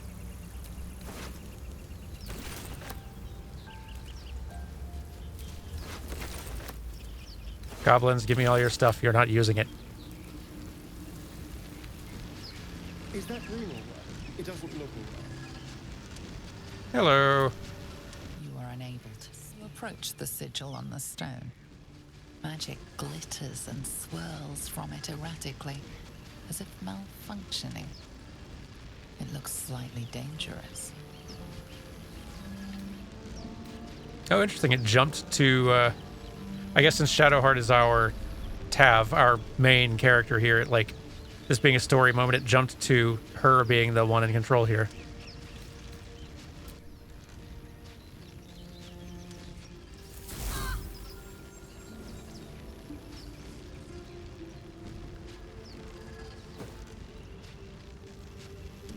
A hand? Anyone?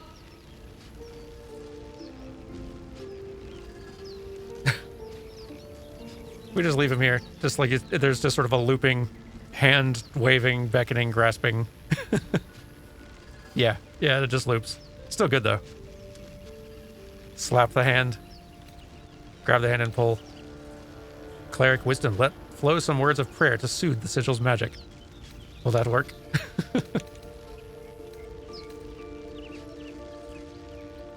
Who are you?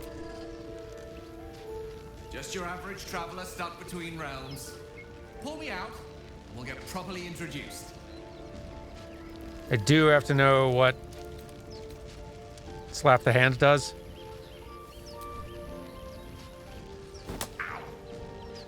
Perhaps I should have clarified. A helping hand. A little bit of hand acting for that works very well.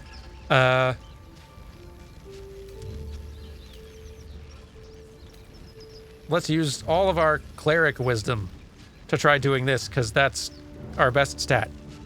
Let flow some words of prayer. Soothe Sigil's magic.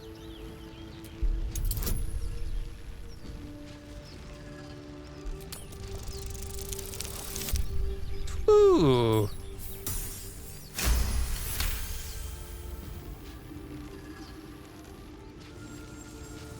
Whatever you're doing is working wonders. Now a quick little pull should do the trick.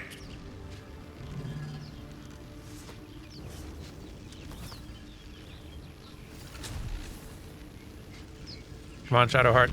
Use those muscles.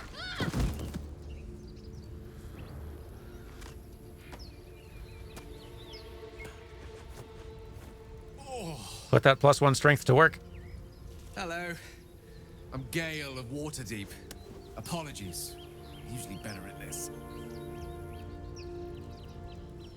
What, at introductions? At magic. Say, but I know you, don't I? In a manner of speaking. You were on the Norse Lloyd as well. Even this early on, like, I know we're mostly talking to main characters here. In a lot of games that would use a conversation system and probably like a lot of more generic gestures for conversation, you would not be getting nearly so much difference in how these different characters are carrying themselves and gesturing and acting. Even in like the really successful ones, like The Witcher, or like a lower budget version, like Final Fantasy XIV has its own conversation system for like kind of how they've built out a lot of their narrative scenes. And there are some gestures that are specific to individual characters, like individual main characters, but a lot of them are shared or are like unique to the different race gender combo that character happens to be, which ends up making a lot of them feel pretty similar in how they perform and act. But even here, it's really nice to seeing like how different Gale, Astarion, and Shadowheart are when they deliver lines, even though we're not really getting Shadowheart lines in this case. You were on the Nautiloid as well? I was, yes. And I can only assume you too were on the receiving end of a rather unwelcome insertion in the ocular region. Go on. The insertee we speak of, this parasite, are you aware that after a period of excruciating gestation, it will turn us into mind flayers? It's a process known as seromorphosis, and let me assure you, it is to be avoided. You don't happen to be a cleric by any chance, do you? A doctor? Surgeon? Uncannily adroit with a knitting needle? See, a little bit of gesture there. Like that. That specificity adds so much more than just a very generic, like, a little bit like small hand motion or something that you would get. It's really nice. But yeah, no, apparently I'm not the useful kind of cleric. I'm just cleric in flavor. I'm afraid the power to remove this parasite eludes me. I can't cure us. I have this interesting, like, little D20, though, that I care a lot about. I suppose few enough can. Not exactly a common affliction. We're most certainly going to need a healer, and soon, too. How about we lend each other a helping hand once more and look for a healer together? Like, you see, like, there's little small pops and stutters in their motion sometimes. Sometimes their finger animation isn't all that, like, elaborate or smooth or polished. There's lots of little, small, unpolished, rough edges everywhere, but it really doesn't matter given how nice it is having bespoke performance in there. Welcome to the party. We need a mage. Most excellent. A parasite shared is a parasite halved. Or something to that effect. Oh, but before you think you're about to embark on a journey with most ill-mannered a man, thank you for pulling me out of that stone. It's an act of foresighted kindness, I assure you. For I have the feeling ample opportunities will present themselves for me to return the favor. Oh, yes, and you level up too, I suppose, or you get to enjoy the level up we already got for you. You're welcome, Gale. Well, okay, there we go. Evocation Savant, Sculpt spells, and you get new spells as well. These sound like choices I have to make. Subclass. Evocation seems like his... Yeah, I'm fine with this. Do gotta pick spells, though.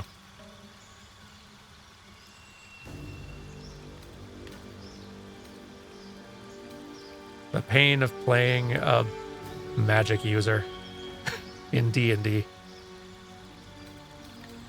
Let's see. We got Burning Hands, Charm Person, Chromatic Orb, Color Spray, Disguise Self, Expeditious Retreat, Long Strider, Enhanced Leap, Ice Knife, Find Familiar, Featherfall, False Life, Magic Missile, Protection from Evil and Good, Ray of Sickness, Shield, and Tasha's Hideous Laughter.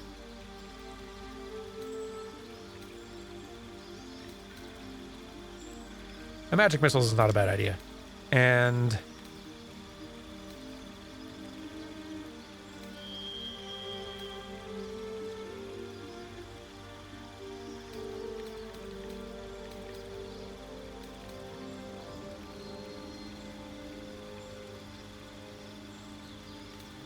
Shield does so much work. I'm game for this. When you're about to be hit by an enemy, increase your armor class by 5. You take no damage from Magic Missile. Wow. That is pretty good. As a reaction.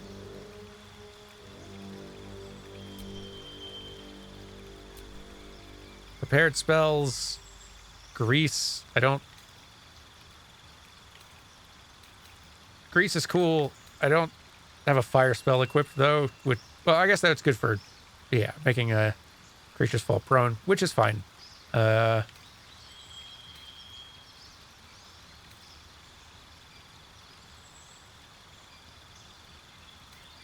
Oh, I have a fire cantrip, you're right. Whereas... Oh, in cantrips, right. Okay.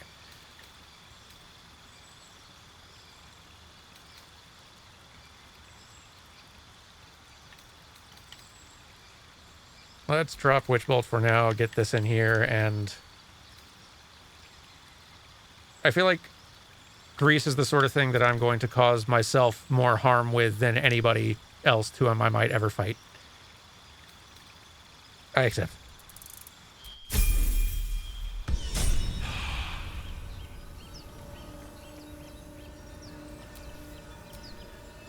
At the ready. You should probably not be running out front, Mage. Let's see, who else is easy to get in the crew fast? Oh wait, I think we're actually pretty... not far from the location of one of our other party members.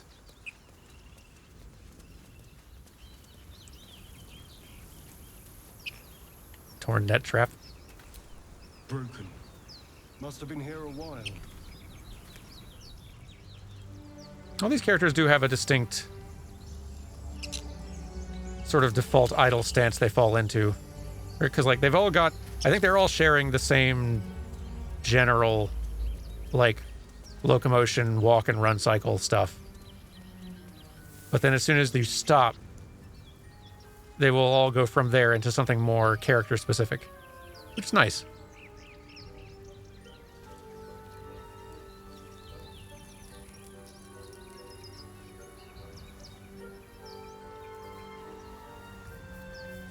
A small touch, but a nice one.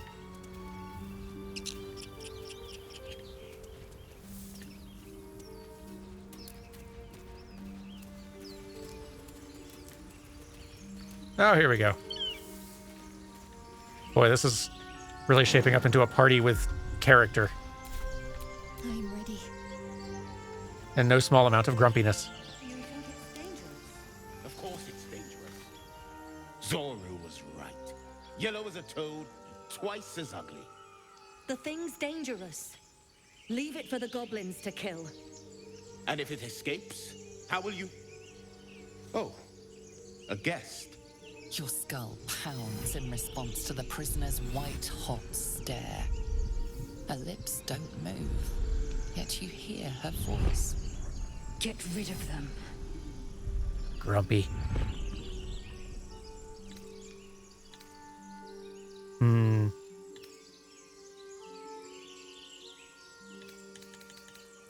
Why should I help you, though, Lizelle? Your words flow to her, though you never speak them aloud. I know what grows inside you, and I know of a cure.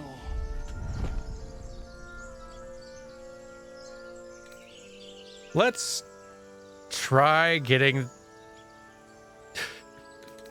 Let's see if we can manage to fool these tieflings into leaving. How good at lying are we?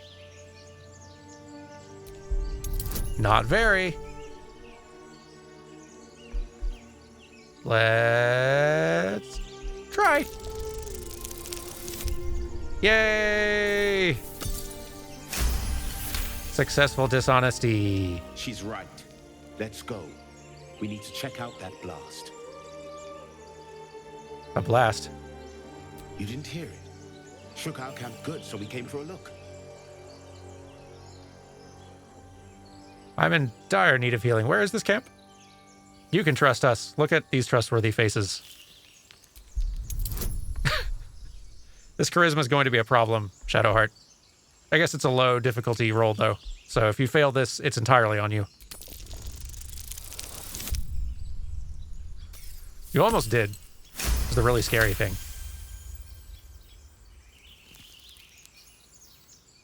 Northwest. Look for Nettie. Whatever your wound, she can mend it. And be careful. There are goblin traps everywhere. Nymessa, come. Enough gawking. Get me down. So much personality in this group of main characters. Really, even all this, every character has a lot of personality. It's really astounding, but your main crew is also good.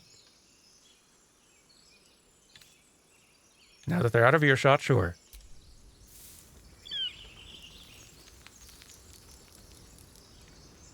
Observe and listen. You'll hear goblins before you see them. As you say. You guys are leaving, right? Why are you going different ways? Just go and observe and listen over there. I need to free the prisoner.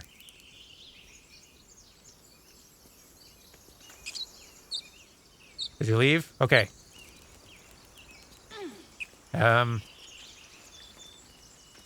Oh, this is nice. They leave a bow here in case you don't have one for some reason. Let's see. Tools for targeting.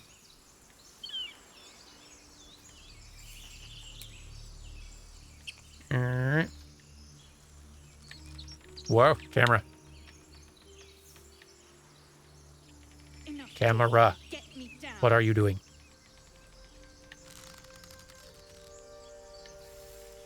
There's a way to shoot this thing.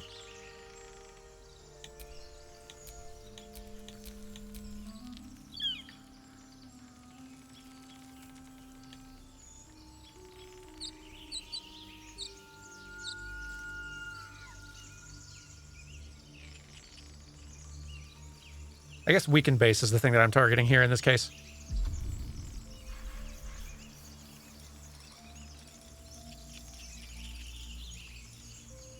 Don't feel like I could reach it with a main hand attack super well, though. Astarion, you're good with a bow. You've got dexterity or something. Shoot this, please. Enough dawdling. Get me down. Again. There you go. The tadpole hasn't yet scrambled all your senses. Auspicious. But the longer we wait, the more it consumes.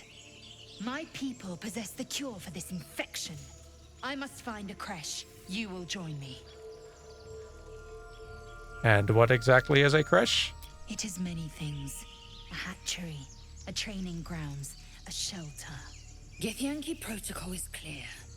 When infected with a Gaith tadpole, we must report to Augustil for purification.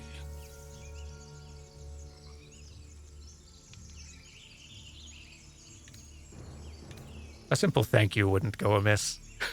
You may as well suggest a wyvern bow to worms. The cure I offer will suffice as thanks. I'll be the judge of that. Welcome to the party. You have made an ally from Kresh Kalir. Few know such fortune. Call me Lae'zel. Come. The Horned Ones mentioned a camp. One there, this Zoru, has seen Githyanki. A creche must be near. We will ask this Zoru where he has seen my kin. I wonder how their camera system works under the hood for these things. I'd be really interested. I really hope that people from this team are scheduled for giving some GDC talks this year. Because I'm dying to know what their system is like that they use to build a lot of this stuff. Eager for battle.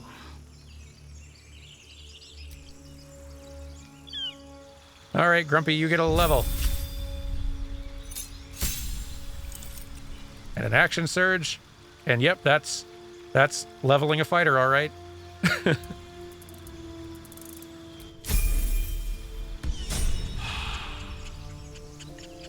We are not letting you go in front.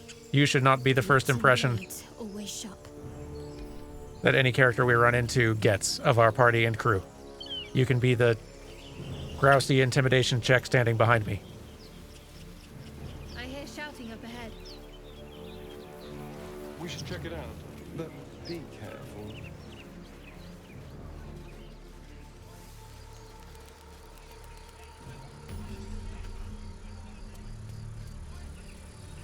Just kind of poking around at this point.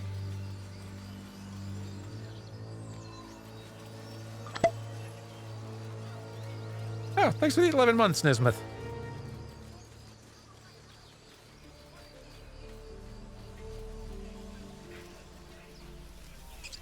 I do warn you that if we actually get into proper combat, which I think we will soon.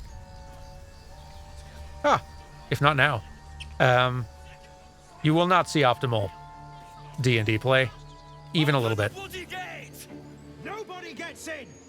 Zevlor's order. But that's also not really why I'm here. A pack of goblins will be on us any second. We're here to see What's going on? Goblins are animation on stuff. tail. Open the gate, Zevlor, now. You let goblins here? Where is the druid? Please, there's no time.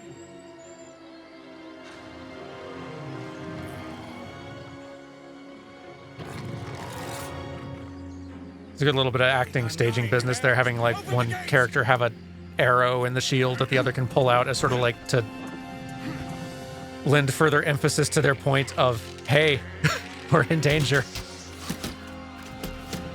Shake the arrow at the person to like gesture, hey, let us in.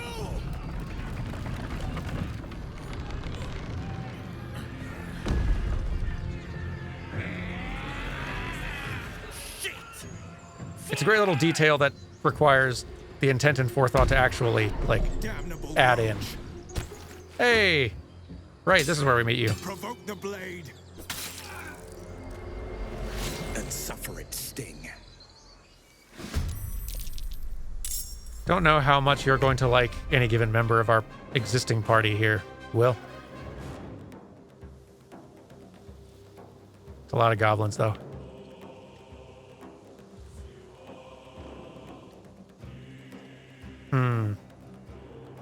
Starian, I would love for you to claim some of this high ground to shoot fools from. I don't suppose you can do a sneak attack. They're not really aware of you yet.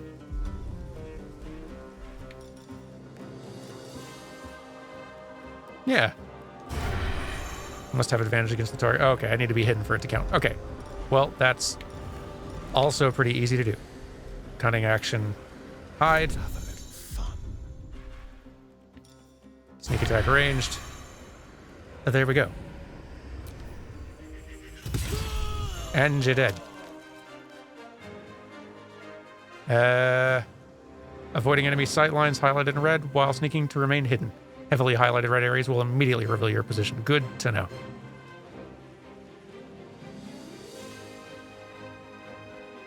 Now you start climbing, but stay back here for cover. A little bit. Next.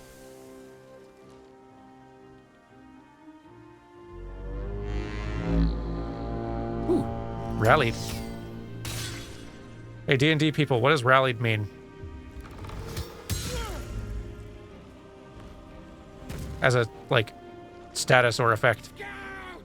Get to the high ground. Raiders, charge the bastards. Temp hit points for all. Oh, cool. Nice. It's pretty good, actually. It's a good horn.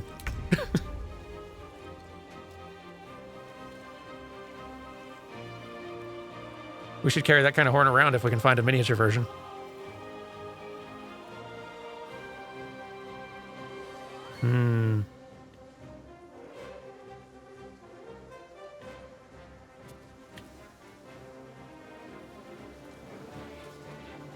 I'm guessing I definitely don't have an angle on this one.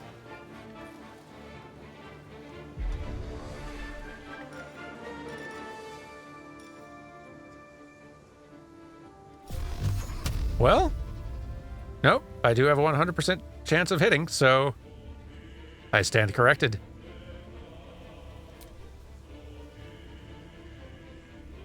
I think.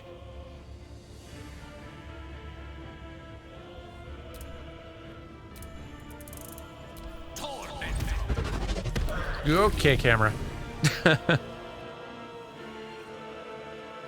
Good effort. Ooh, and almost dead, too. Good work, mage.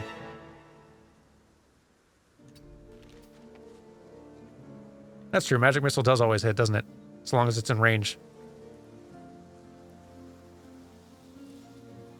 Okay, yeah, you sit tight there, because I don't think you have anything else super interesting to do. Nope. Okay, cool.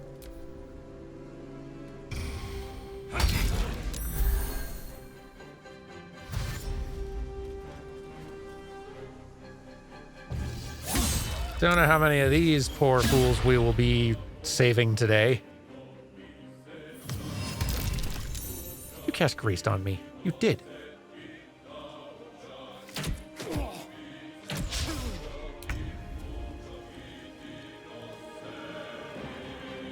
Doubled movement cost because of difficult terrain. Rude.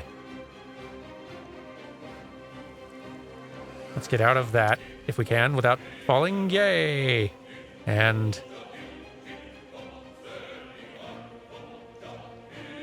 start making my way toward you.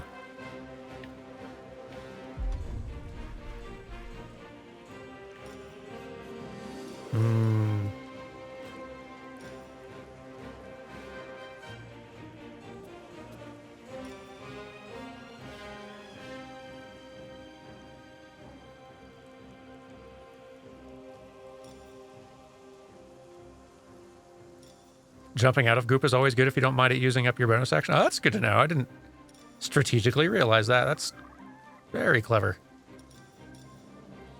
Oh, y'all weren't kidding about guidance. I'd not even really taken notice of that. But yeah, just having guidance as a free plus D4 to ability checks as a cantrip, not bad.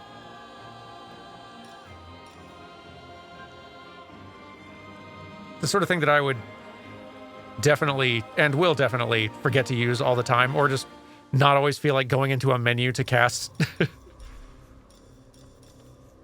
before getting into conversations after a while. But boy, when you're kind of like nervous about your odds going into a tricky situation, being able to cast that just for a little bit of extra peace of mind, pretty nice.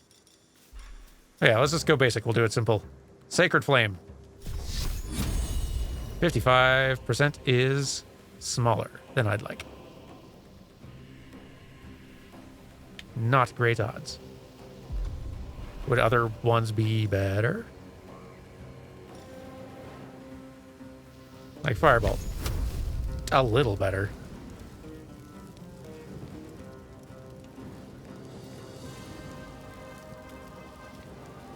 There's a tooltip to add bonuses like spells whenever you roll. Huh. Okay.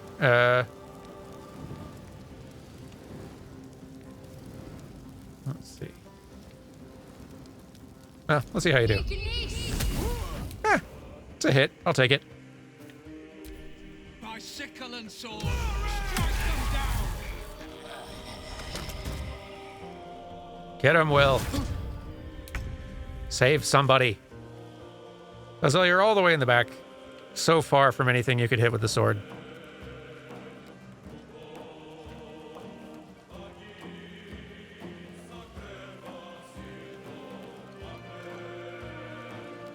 After all of the big game you've been talking, I feel like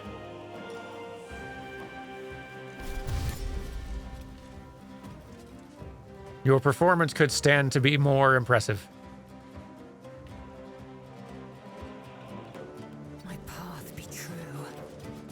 She does have a bow on her, so I probably will do a ranged attack on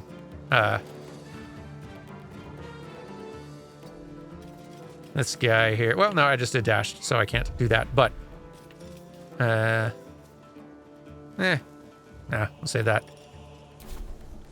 This is fine. We're positioning.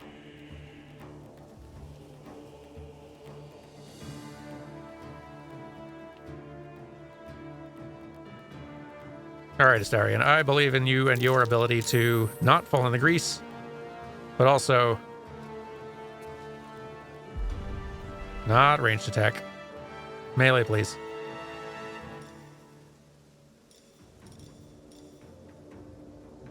Yeah. You can... I guess shove also works. I don't think I've been taking enough advantage of shove in this game as a tactical option. Try to push your target away. Your chances depend on your athletics and are higher if you're hidden or invisible. It is a bonus action too. Well, here, that'll be our fallback if I fail to land a basic attack on this 1 HP tracker. And that's happening. It is shove o'clock. Get shoved.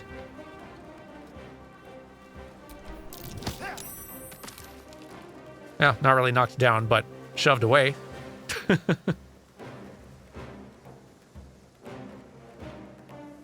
Worth a try.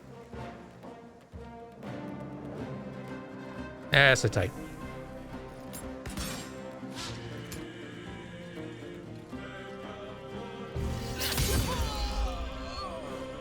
Very good. Yeah, this dude's definitely... Woo! Still alive, amazingly. Maybe, wow. Good dodging. All right, I'm really expecting Gale to,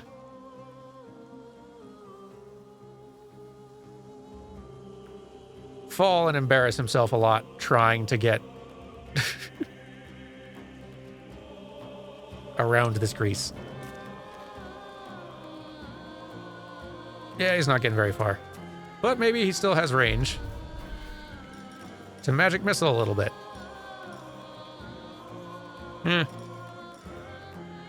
Even just a cantrip would be fine. 55% and too far away.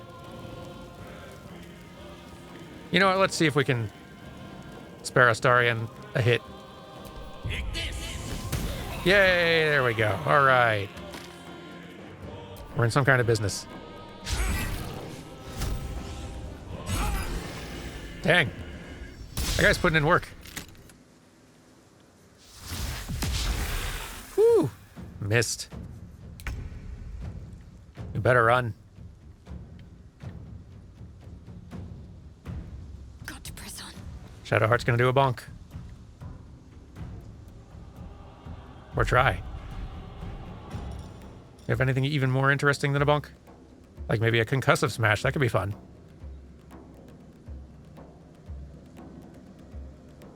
Yeah, sure, why not? Bonk! Aw, you missed. Embarrassing. Get shoved, fool.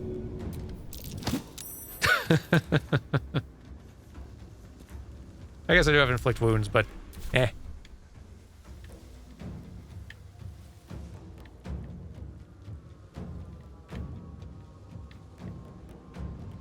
Yeah, keep pursuing that one. You're done. Will...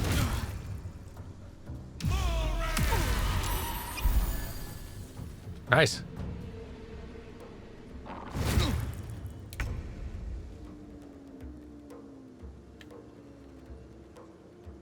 You might get just close enough to be able to hit this. Yay! Good for you.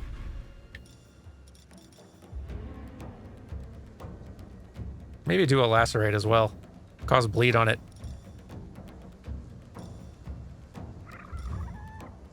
Yeah, sure.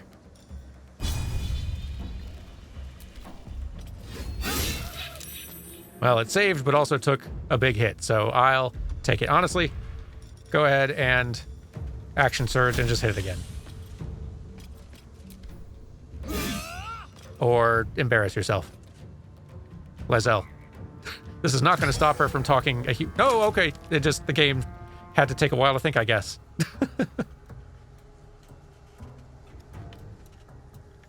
I'll take it. Good job, Lae'zel. You've earned yourself bragging rights that you were definitely going to... You were going to brag, and there's no escaping that. But now you've earned the right to do so. Good for you. Sneak over and give ourselves an angle with which to shoot this goblin. Where are we going to have an angle good for shooting goblin? Are we allowed here? There? On these rocks? You know what? Just move up like there? Will that work? I think that's going to work. Sneak attack? Yes, 99%. We are not missing.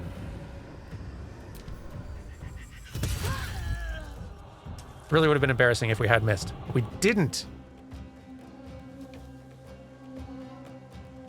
Astarion, you champ. You don't stay up here. You got a nice high ground advantage.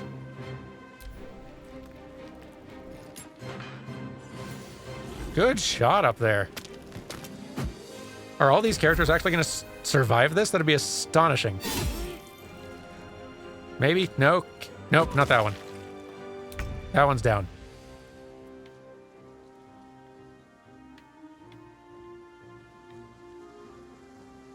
Still, though, if we only lose one in all this,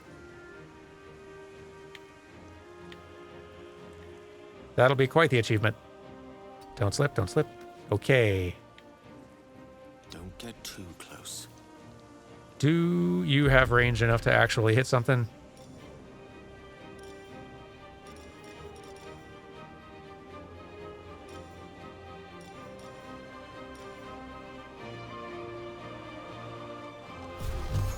Just enough range. Heck yeah. 1, 2, 3. Fire! Ba-ba-boom! Pretty good.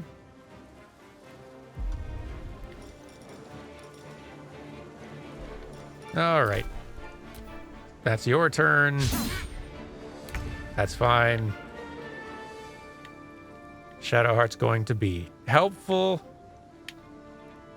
in some way.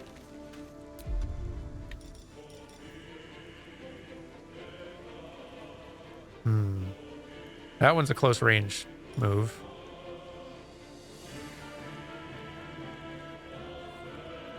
You know, whatever. Let's just do Guiding Bolt and set this up. Oh, you missed. Embarrassing.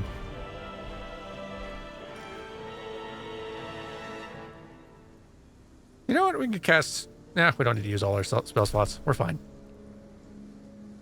Everyone here's got a little health to work with. The situation is going to be fine.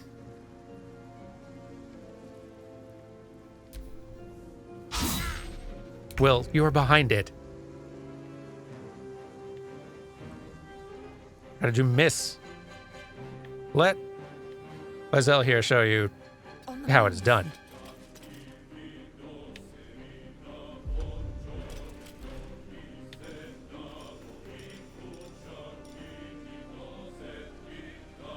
Forgot that she has like a version of Mage Hand. It's kind of cool.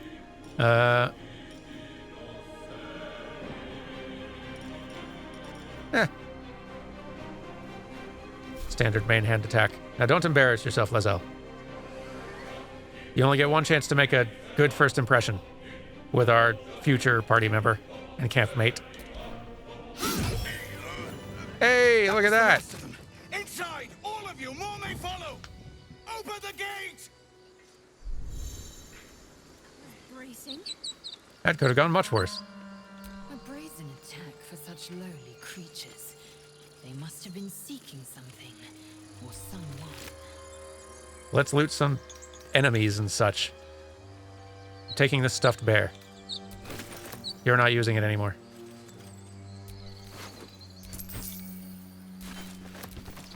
Also, these gloves of power you have. You can keep your skull, though. I have no use for this. Karlak time? Can we get to Karlak at this point? If so, yeah, let's meet Karlak. I'd love to meet Karlak. Is Karlak in here in this camp? Oh, it's a bit of running around. Take the road west. Okay, you know, let's do it. It's worth it. We will quick save and begin our quest to the west to make a new friend. So, you know about these parasites? She's in the forest? Well, good news. I'm in the forest. Survive. Where in the forest? Only if You have to cross a broken bridge. Okay. the only other cure is the blade. Okay. Wonderful. I see a bridge. I don't know if it's broken. It's not. This is just a normal bridge toward a goblin camp, I'm pretty sure. Cross bridge, do not enter town. Okay. Dead goblins. Dead travelers. Were they headed into the Druid's Grove? Loot? You know what? I will take the thieves' tools and kit and such. Again, you're not using these.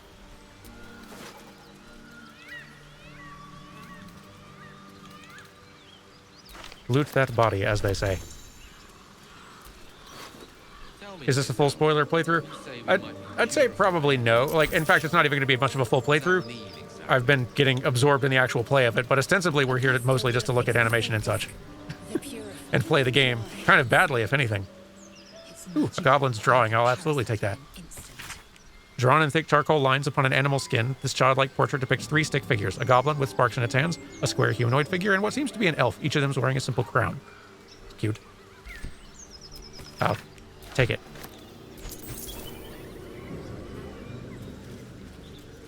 $110.49 for Karlak. Oh, cool. Yeah, I do have coordinates, huh?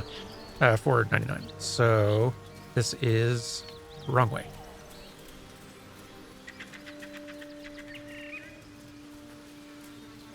No, or was it right way? It was right way.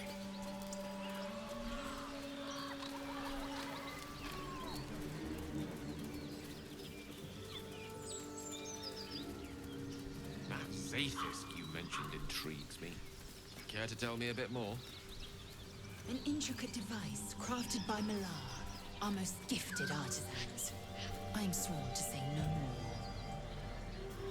I do love that your characters banter as well. Such a good way to get more of a sense for who each of them is early on. And also giving them more chances to interact with each other. It's very good. Hi, dog. We should say hello to dog. Let's see how good we are with dogs.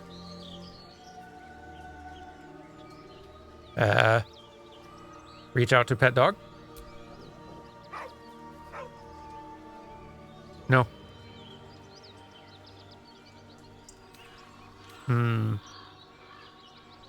Don't really know how our animal handling is, but what better chance to find out? Oh, that's a wisdom stat. Great! Good for us. So if I hit X to add bonus...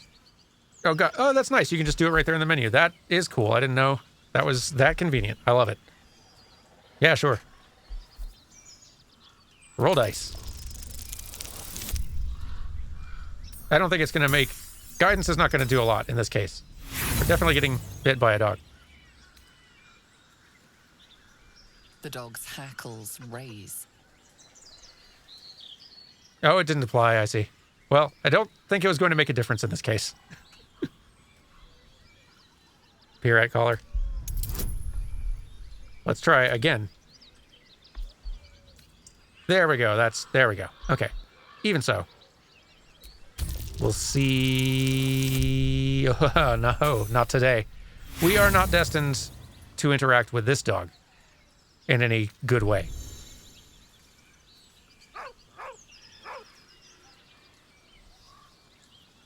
This dog and I are just going our separate ways. You've rolled a 1 on a skill check. Thanks, game. I was there. I remember.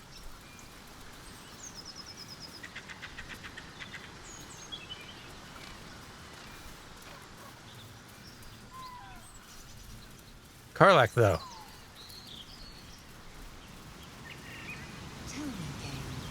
You can cross the river there. Okay. Time. Or rather, By the absence of it. jumping, I assume? Everything is eternal. Yeah, okay. Not this water? Right after talking to the dog where I was? Okay.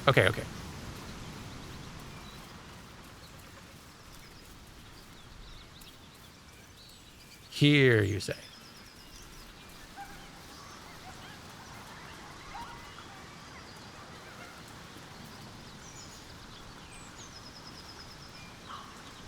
I am enjoying our walks together. Aren't you, Game? Jump. Sure. Made it. I think. Yes. This is cool. Like, are we sort of... Is this something that, like, a lot of players find? Because it feels like in figuring out this jump thing that I am finding a clever way to go off the beaten path and get a place early.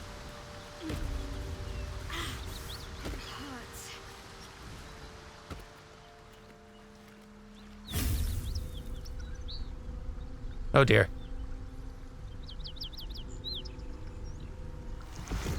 The pain fades, but you remain troubled.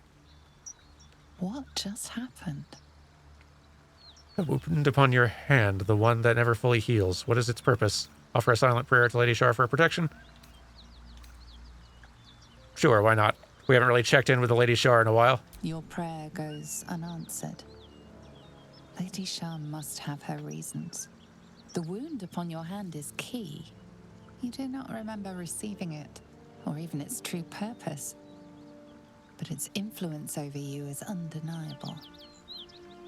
It almost feels like it exists to guide you, or punish you. But what did you do to provoke it? No matter. The Dark Lady does not owe you an explanation.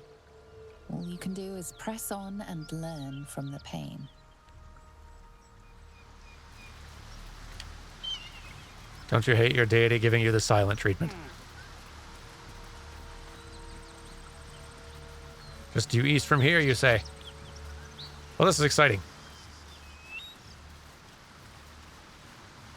Hello. Hi.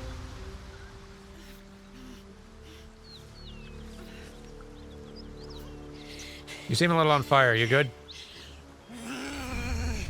Now you're even more on fire. You probably already knew that.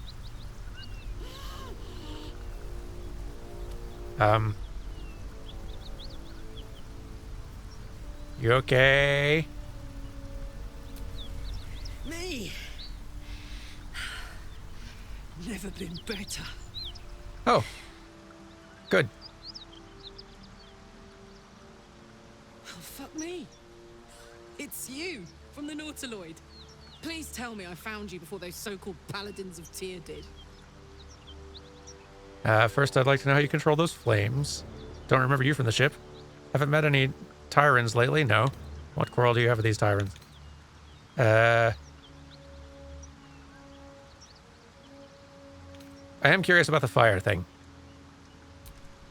Nice of you to ask. Oh, Dan, hey. Lately, I've gotten used to being called Devil. I'm meeting Karlach for the first time. Welcome. The truth is, well, it's a long story, and I'll tell it, but... A great heat roars through you. Her heat. Yeah, all these great little conversational, like, head shakes and gestures and moves and stuff. As you tear through a landscape of Her fire performance and movement blood. feels tangibly different from everybody else You saw it because of the way they've from done above this, as and the it's Nautiloid passed through so Avernus. effective. This woman was on the front line. What was that? Head tadpole.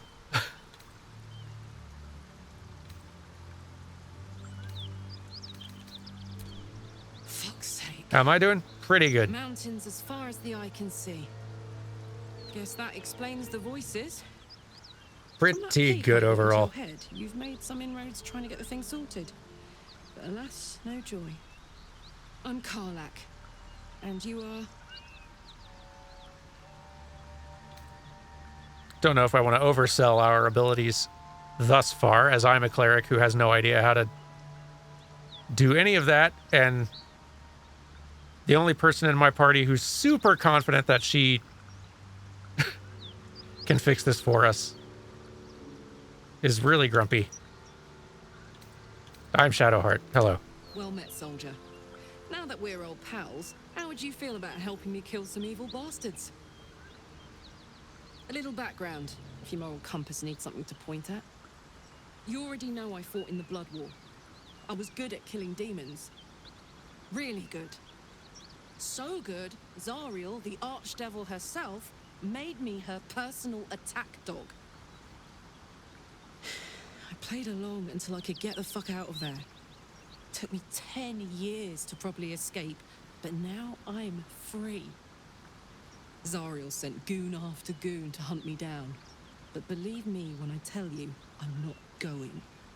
The latest yappy little dogs she sicked on me are nearby. A group of dopes posing as paladins of Tyr.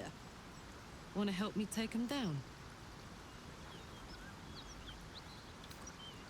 You want me to kill the people hunting you? Why should I do your dirty work? I do have my own problems, but we all have our own problems right now. And I could use the assistance of someone who can catch fire at will. Count me in. Fuck yes. Is this my first play? No, like I've played maybe 15-ish hours or so at my own time. Never ran into Karlak for some reason. You want to just And enjoyed it a great deal. some blood-stained killer? Because I'm fine with that. I had a feeling you would be. Let's see. Welcome to the team. I'd hug you if it wouldn't scorch your skin off. Hang on, though. Looks like you've got enough backup at your side. Not sure there's room for me. I'll catch up with you when it's time to camp for now. But don't get to any of the fun stuff without me. Got it? I'll try. You are great. That's as good a reason as any to go to camp. You left your stuff. Karlak. She'll be wanting this. Let's go to camp.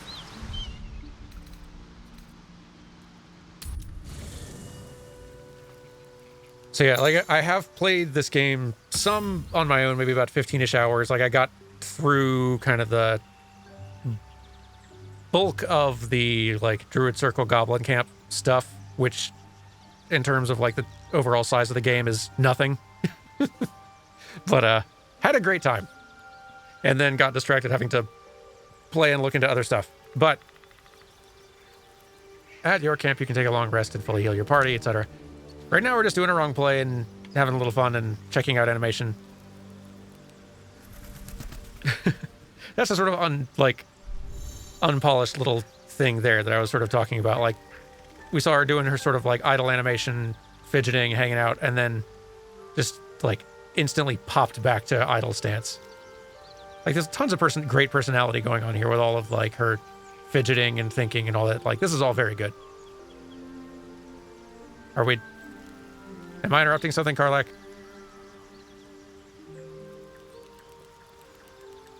You need someone to bounce thoughts off of?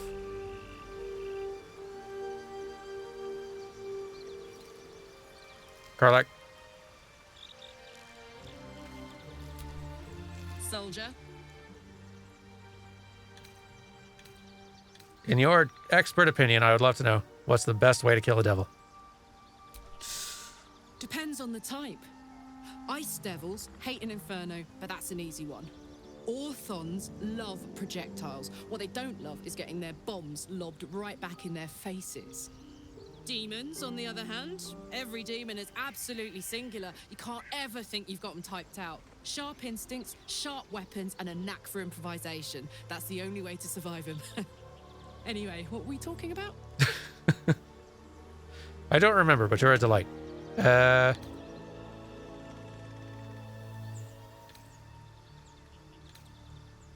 Consider telling Karlak about your relationship with Shar. I don't understand all the angles of that potential conversation enough that I feel like diving in. Tell me more about those paladins. Yeah, let's go straight there. Whatever those fucks are getting up to, it's nothing good. Just to say, by the way, they're not really paladins. Lackeys of the Archdevil playing dress-up as paladins of Tyr. No honor among devils. I'll take your word for it. And welcome to the party. Make room, then. And hurry. I will. Let's see. Who are we ditching?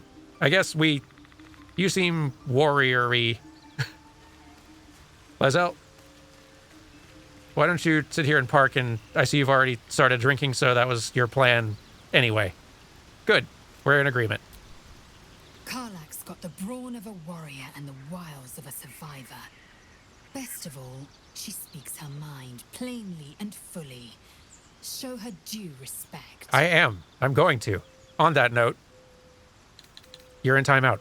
Chook, you believe you can survive without me? So far, yes. As you say, do not keep me waiting. All grump all the time. And you, how it goes? Books? I knew we were a strange band, but a fugitive from the hills? Now that's someone worth knowing. There's all these good little gestures. I want to get on the wrong side of any devils, but this Karlak is a survivor. Plus, I appreciate anyone who opens a conversation with threats of bodily harm. Like, I think these voice actors are all killing it, and the dialogue is all great. I don't think people would click with these characters as strongly as they do if it weren't for these actual bespoke performances done by the actors. Like, I don't think so. Like, I don't think people realize how much something about them would feel way different in ways that it's kind of hard to, like, when you're just seeing it, it feels so natural, because it is. And if it wasn't there, it would actually make a pretty big difference, I think. The voice reads would still be just as good, but without the body performance backing it up, boy, it would really be missing a lot. And yes, the VAs are also the mocap actors as well. Like, for some bonkers reason, the studio decided to actually invest the money and, like, double the complexity of voice recording this massive game by also putting all those actors in mocap suits during their voice recording sessions, which is, that had to be so expensive. Voiceover is already so expensive, and that had to double it at least. I feel like at most, I feel like so many of the most of the games I've worked on and so many other projects, if that idea got pitched, it would get no'd immediately. And for good reason. It's so expensive, and it, like, cranks up the complexity to a process that is already a big production, like, feat to begin with. But that, it's such a good choice for this game, though. I'm really glad they went for it. Even without the polish, it's such an additive element. Yeah, like, Dan's bringing some more good added, like, context here. Like, if the actors for this game are part of, like, the Screen Actors Guild, they can only do 4 hours of recording per day, and the number of days you need to rent the studio for is nuts. How many actors were there in total? Like 250? I want to say 200 something performers total, all of whom were mocapped during their recordings. And that's just 4 actors you get with them for work. If you're doing mocap work with them, that's, like, you're eating into that 4 hours a day time, getting them suited up and set up and dealing with any little tech hiccups that were happening with the mocap, getting their mocap, like, calibrated and with capture every single time. And it's not just, like, the actor whose time you're paying for. You're paying for the studio time, you're paying for the, like, voice director time, the audio technician, and then also the people who are, like, directing, like, physical performance or who are there like managing the mocap stuff, that's so expensive for so many people for a game with hundreds of thousands of lines. It's mind-boggling that they actually did it, but the results are good, and arguably, like, I don't know if it's less expensive than investing heavily in like a big complex CD Projekt Red style conversation system and then getting like also paying for all the like animator and like cinematic designer time to like build out those scenes with all the little gestures and stuff. But it probably is cheaper ultimately, but still not cheap, man.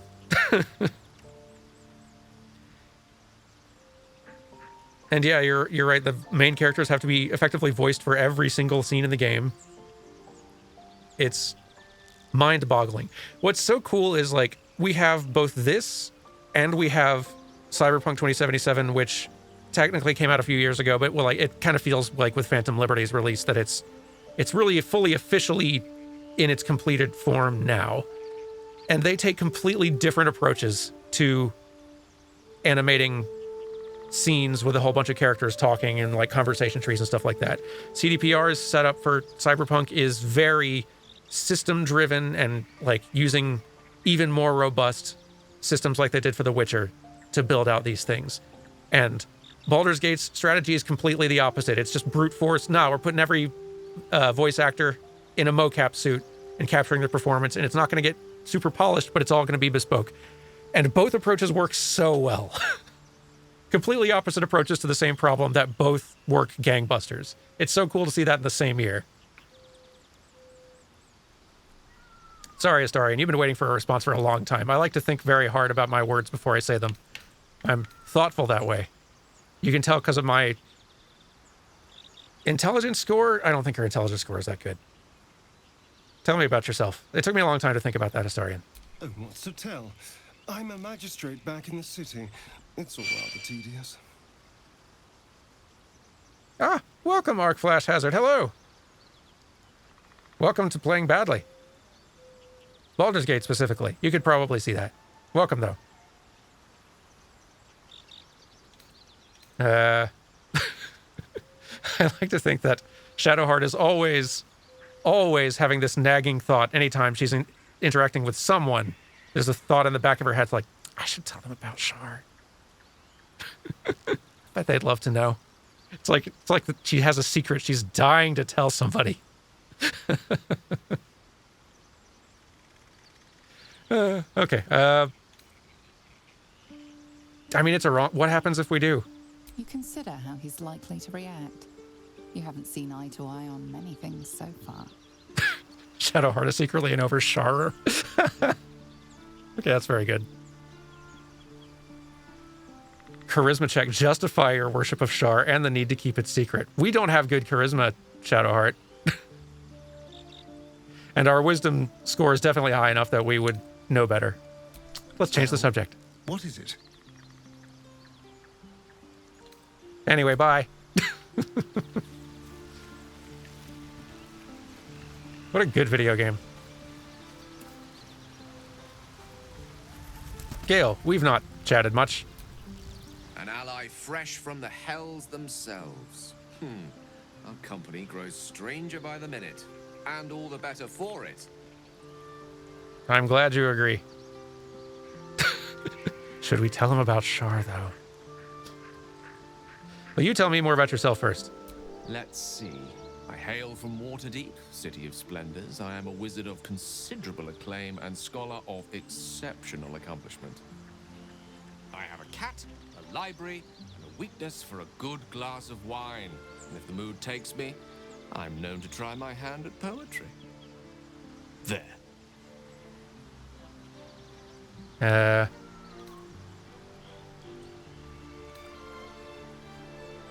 You seem in a storytelling mood.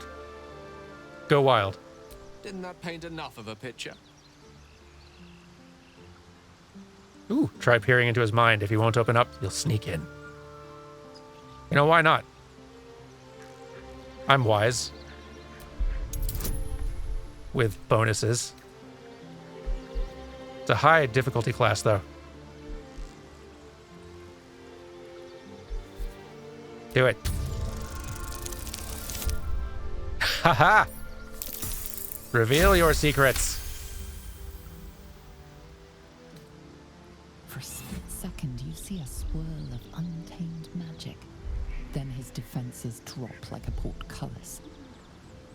Out! That was uncalled for. All right, sorry, I was curious.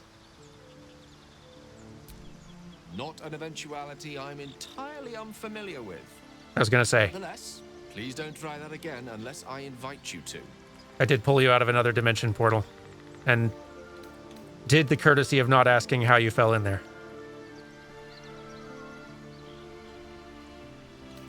Have you heard the good word about Lady Shar? To reveal the truth would be no small matter. Many balk to hear the Dark Lady's name uttered. Gale is worldly enough to handle it, and has some faith in you. You think? Oh yeah, he loves me. Gale, I gotta tell somebody in this camp, and I don't really know who else is gonna be excited to hear it. I'm a Sharan. Not a goddess whose attention I would usually welcome.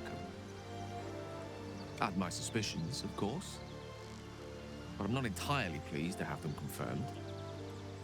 Better to be told late than never, I suppose.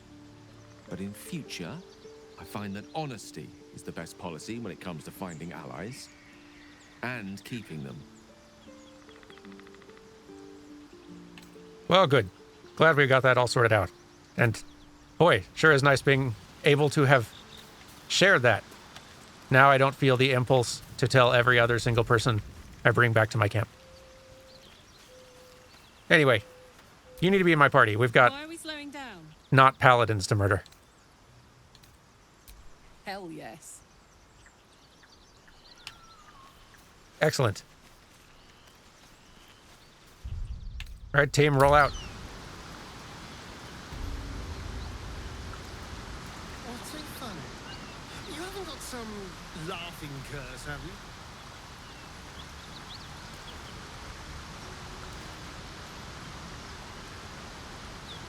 Could you speak up? All right, just keep it down. We're conspicuous enough without your hyena call. Glad to see you're already hitting it off well with our gang. Where are these paladins anyway? Get help from the healer Nettie. Get the Yaki Crash right. That thing. Hunt the devil. Confront the... Oh, okay, this is the way. Great.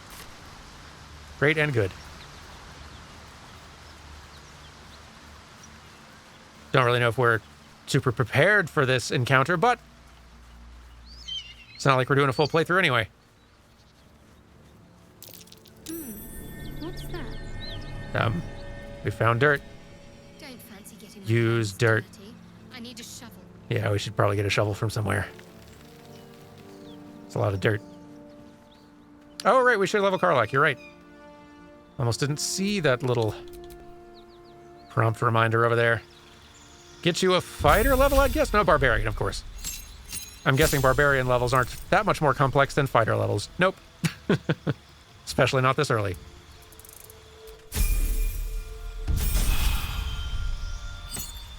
I'm loving playing Hobson and Dan Jones and... Oh, you're level 3 now, too.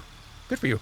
I'm enjoying playing Hobson and Dan Jones and Dragons. I definitely gotta roll a physical fighter in some next D&D campaign I'm in.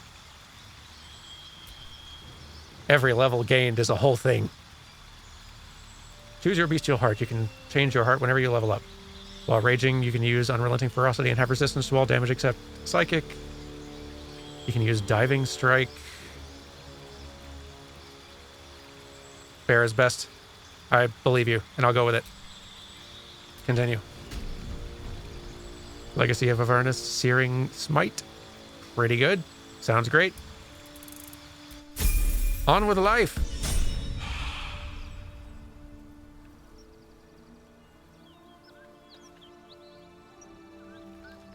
Karlak, you can be our frontman for a while. I feel like you're going to make a great first impression with everyone we meet, minus this gang of paladins. they probably won't be super fond of you. But I think that says more about them.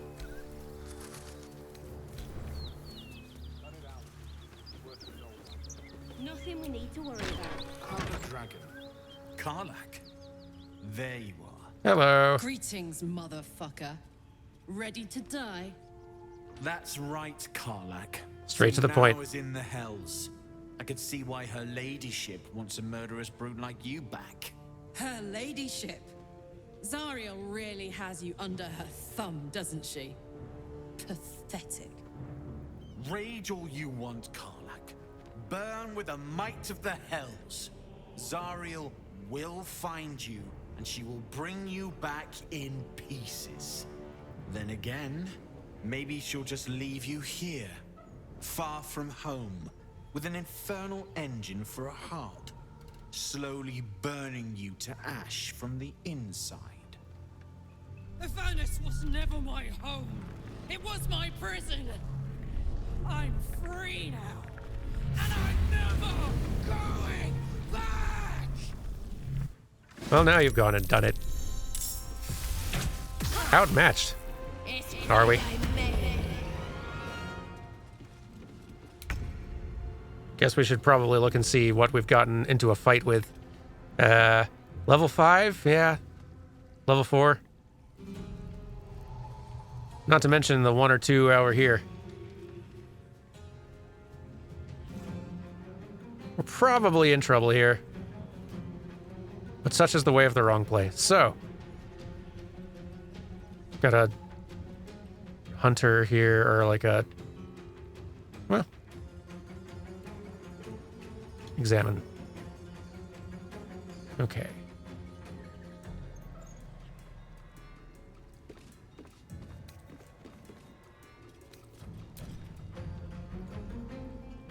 Yeah, this one seems like he's going to be a problem for us.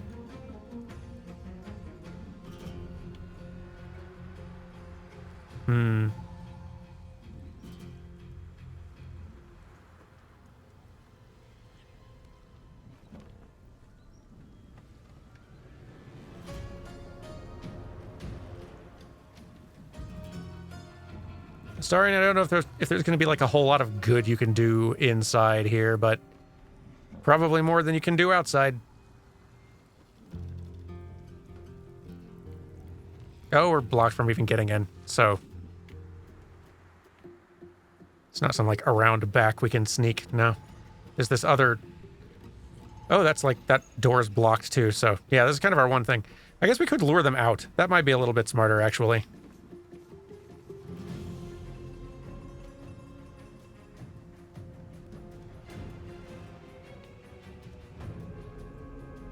Yeah, bring him outside.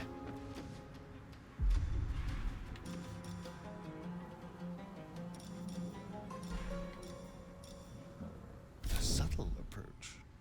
Got to focus.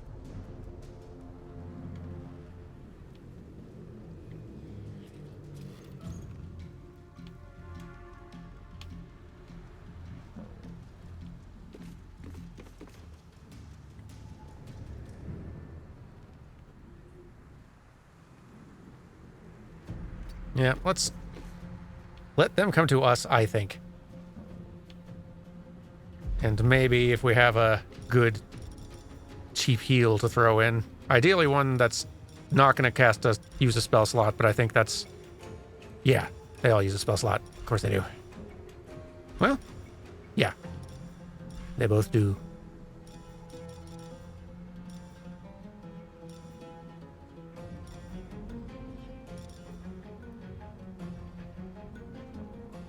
I don't think I have an angle on either of these, but actually, well.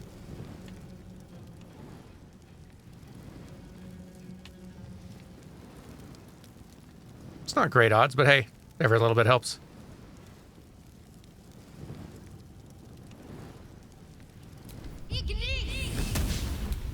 Well, we tried. Let's go ahead and heal up a little. There we go. Better.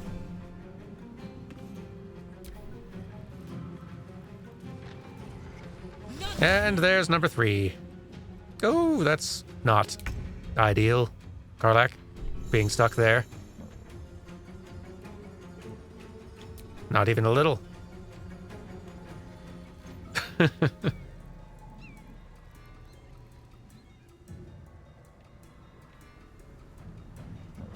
Yes, I dare say this will not go super well for any of us.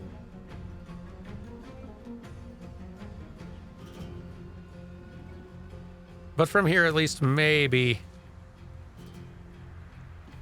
you can cast something interesting.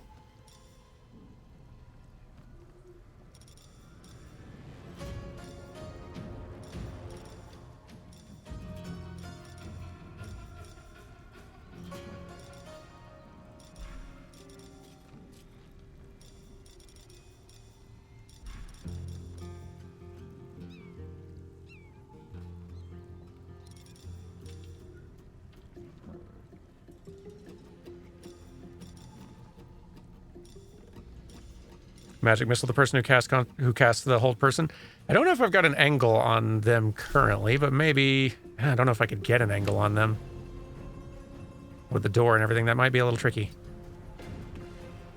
but maybe.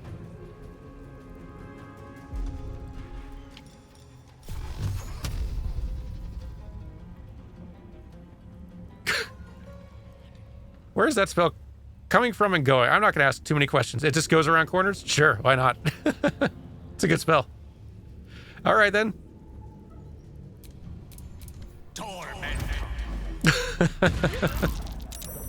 Hey, wow, that worked too.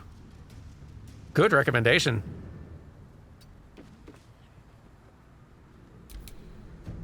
Pretty handy having people who can actually play D&D in chat.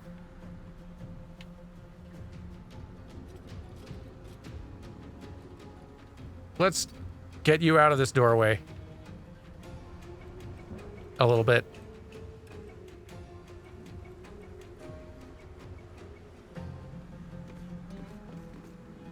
But not so out of this doorway that people are going to be able to just run out and hit Gale in the back immediately. You can just be here ready to opportunity attack anyone who is about to walk in. Let's not rage just yet.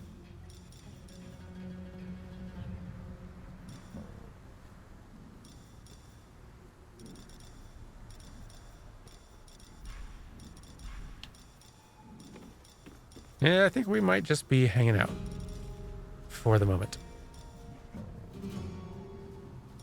Yeah.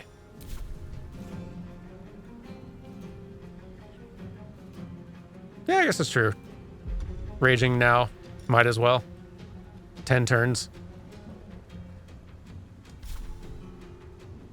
Hey, Gale, stand back.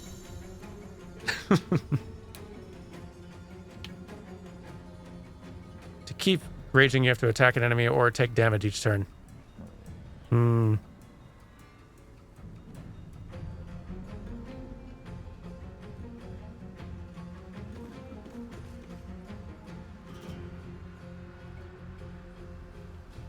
Does throwing something count? Is that allowed? Throw a... Don't throw your shoes. We don't really have anything great to throw.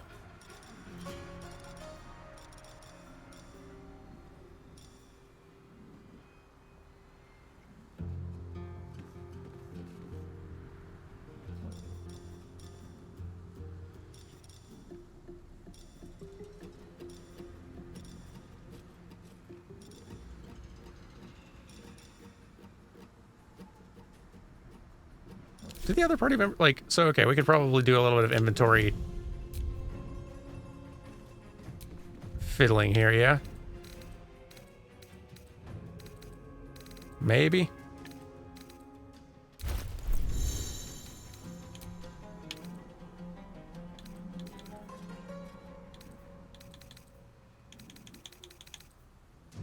There's a hand axe that Shadowheart doesn't necessarily need right now. And a javelin. Yeah, let's give a javelin if we can. Will that work? Yeah. Did that work? Is that what happened? But it wasn't saying equip it. I was saying you just traded, didn't you? That's not what I... What are you doing?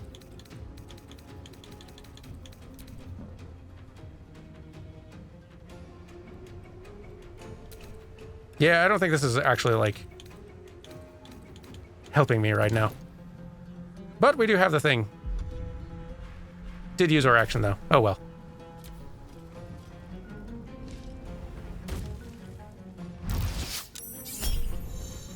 Once per round, a character can react to another action.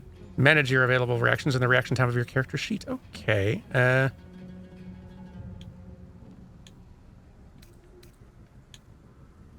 Reckless attack. Free of cost. You know, why not? You missed, but... Whoa. Oh, yeah. No, we are so doomed.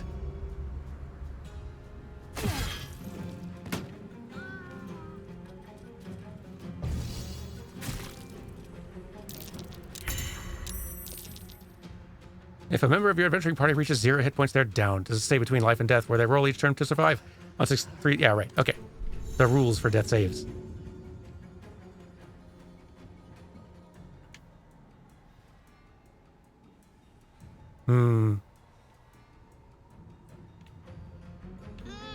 It's kind of a doomed battle, but even so. Can still enjoy the opportunity for a sneaky attack.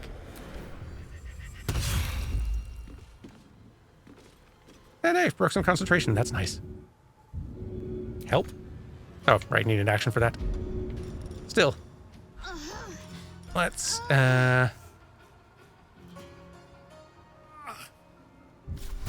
cunning action. Dash somewhere. Or, actually, no. Cunning action. Ah, already used it, I suppose. Get ourselves a little out of view. Step quick.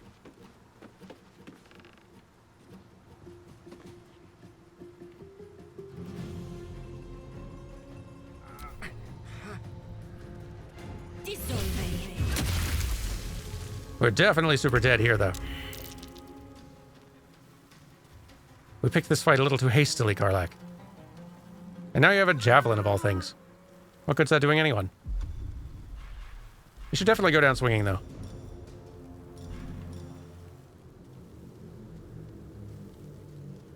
With a, yeah, a reckless attack feels like exactly the sort of nonsense to get into right now.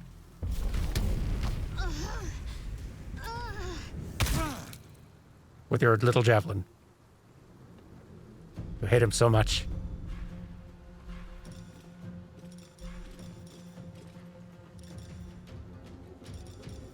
And what the heck? Dip your weapon in the... Oh, is this not dippable? I think this should be dippable.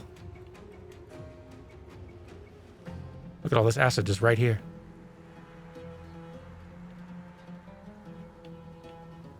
It's going to waste on the floor.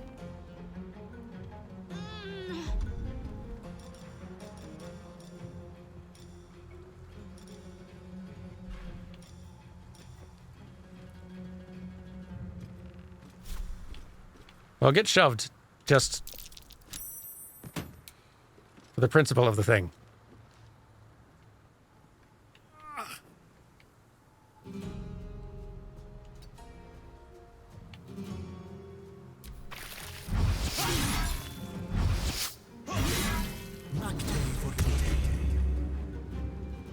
Definitely not a fight to be picking at this level.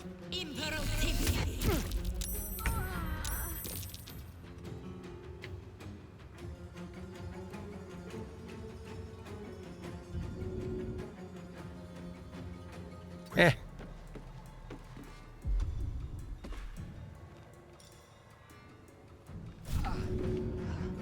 Aw. That's such a low chance of success. And also not really a place you can land, I don't think.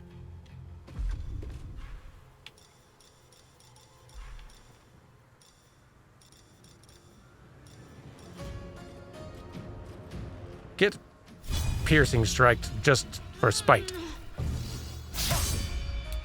Or not. Either one, really. You can throw potions at people to heal them. Don't they also incur potentially like a little bit of damage for doing so?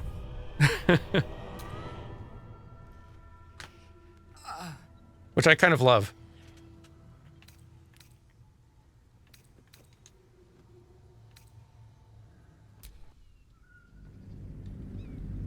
An attempt was made. Thanks for the stretch reminders, everyone, by the way. Good recommendations. The hydrate one also. That was like an hour ago, but good recommendation.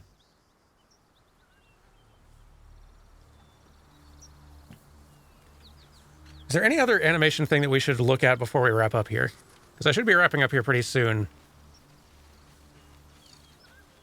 Systems-wise, like... I'm trying to think of like where other interesting animation system complexity could exist in this game. Because like just running around, not complex. Like this is all super simple, basic stuff. Same for traversal. Everyone's got like various basic combat attack stuff for like getting shoved, getting hit with statuses, attacking in a variety of ways, throwing things, using a variety of weapons, which is a lot, but I don't think it's a ton of super unique animation stuff per character there. There's like a lot you can reuse just across any character who shares the same like basic proportions. Those gnolls, brutalized. Oh, I smell. I just feel like the This isn't good. vast amount of the animation budget and time and energy for this had to go into basically just all of the conversations and dialogue scenes and stuff.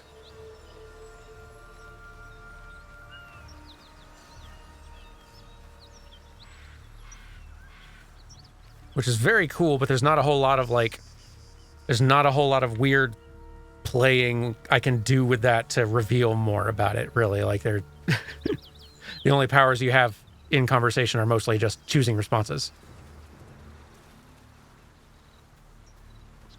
It's a darn impressive game. Nothing we need to worry about. Hang on. Those paladins I need to stop are that away. Well, yes. I know. Not a chance I'd fit. Burrow a hole. Huh.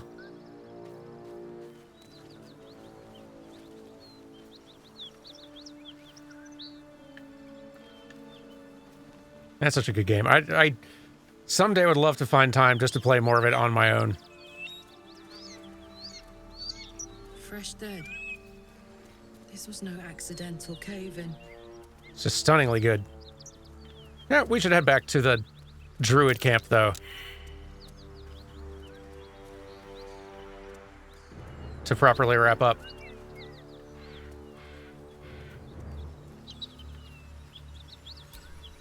They did invite us, and then we bailed to go make a new friend, which was the correct choice. I don't say there's any kind of regret here.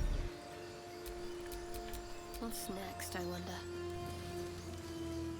Just that we did risk a little bit of rudeness. And I wonder if Will is feeling a little bit ignored.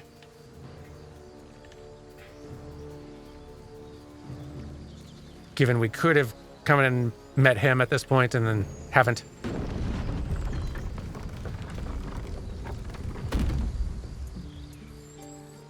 There we are.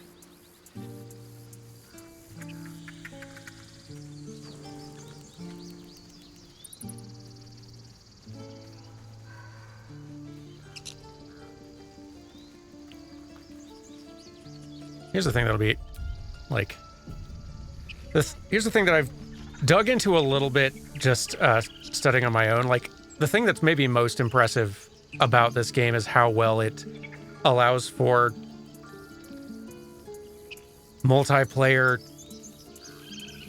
agency in this setting. So, like, if we split the party here, have, yeah, Astaria and you be on your own.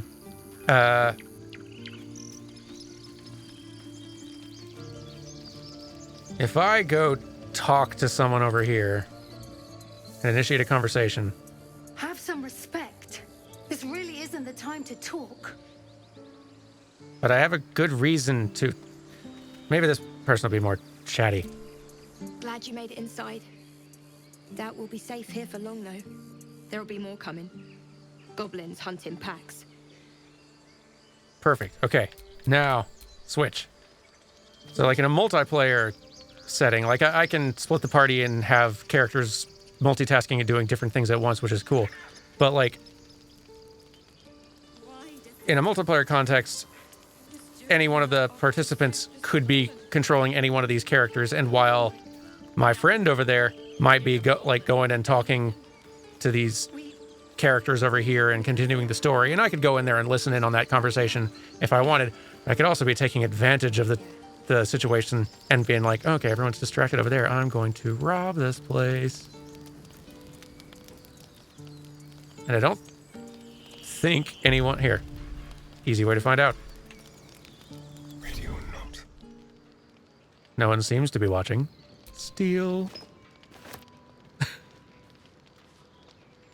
Open my potato. There. Like... Oh, hey. I've been needing a shovel. Mine.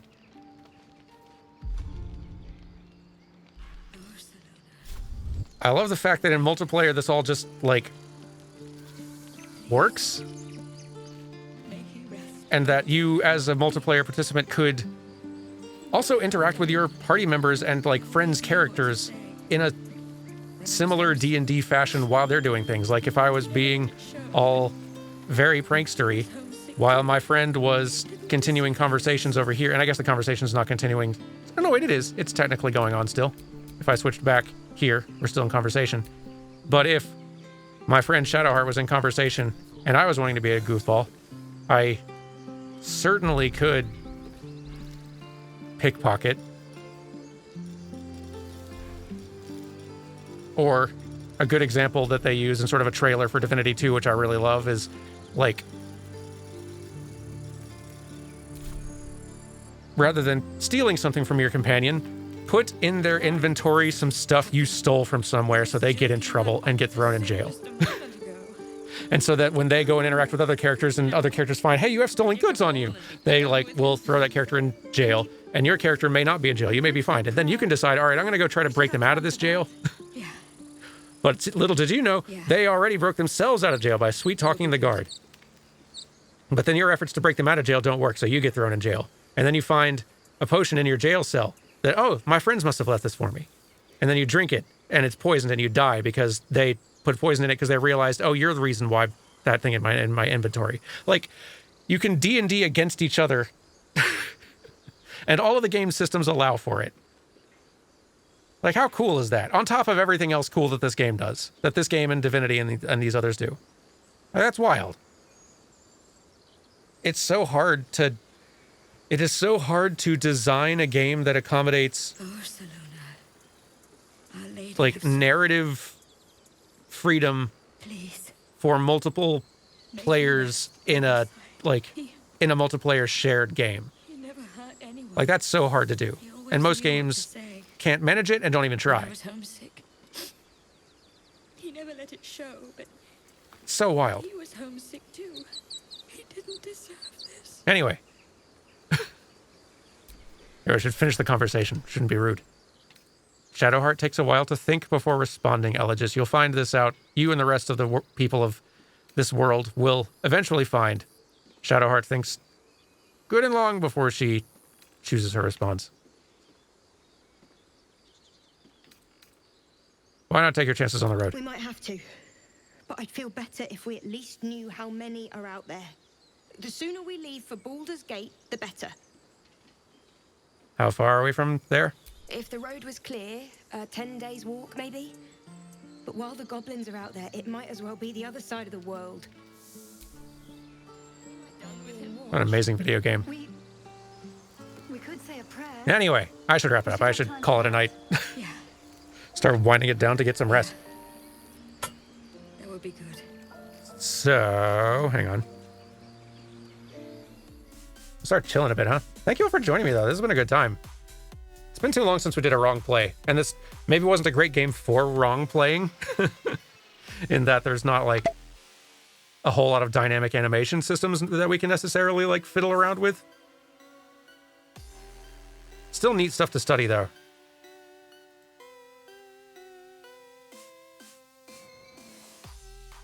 I feel like I do want to start doing wrong play streams more frequently, especially as we start getting some more new games coming out in 2024. We so rarely do, like, new games on Playframe just as they're coming out. And certainly not full playthroughs or anything. But I feel like this Twitch channel could be sort of like a good spot to this is extremely upbeat.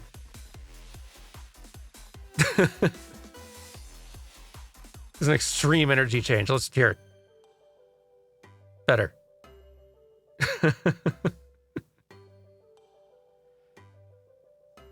You love this as someone who's been on the fence about getting Baldur's Gate 3. If you like D&D, I can't recommend this enough. No other game feels as much like D&D as this. And boy, you are getting your money's worth.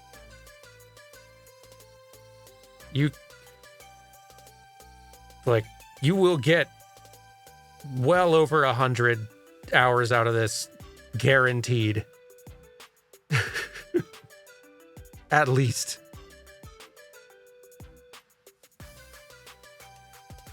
It is a phenomenal game.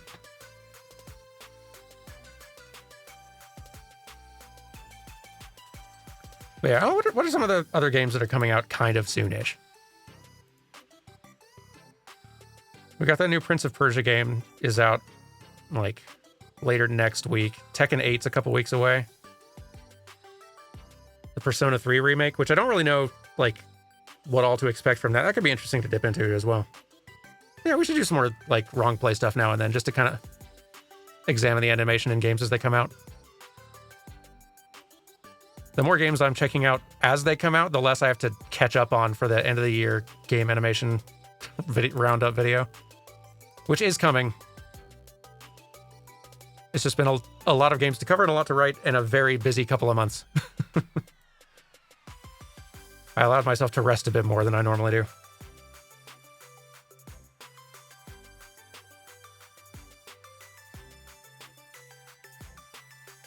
Is Yakuza 8 later this month as well? Oh, wow. Yeah, the Final Fantasy VII Rebirth is end of February. But that one, like, we'll be doing that on Playframe as a full playthrough. Got to. I am very excited for that. I don't really get super hyped up for upcoming game releases the same way I used to, mostly because I can barely keep up with the ones that are coming out. That one I'm very excited about. It's gonna be a good time. Anyway, we should all go hang out with Dan Jones. He's still playing Minecraft randomizers, I think.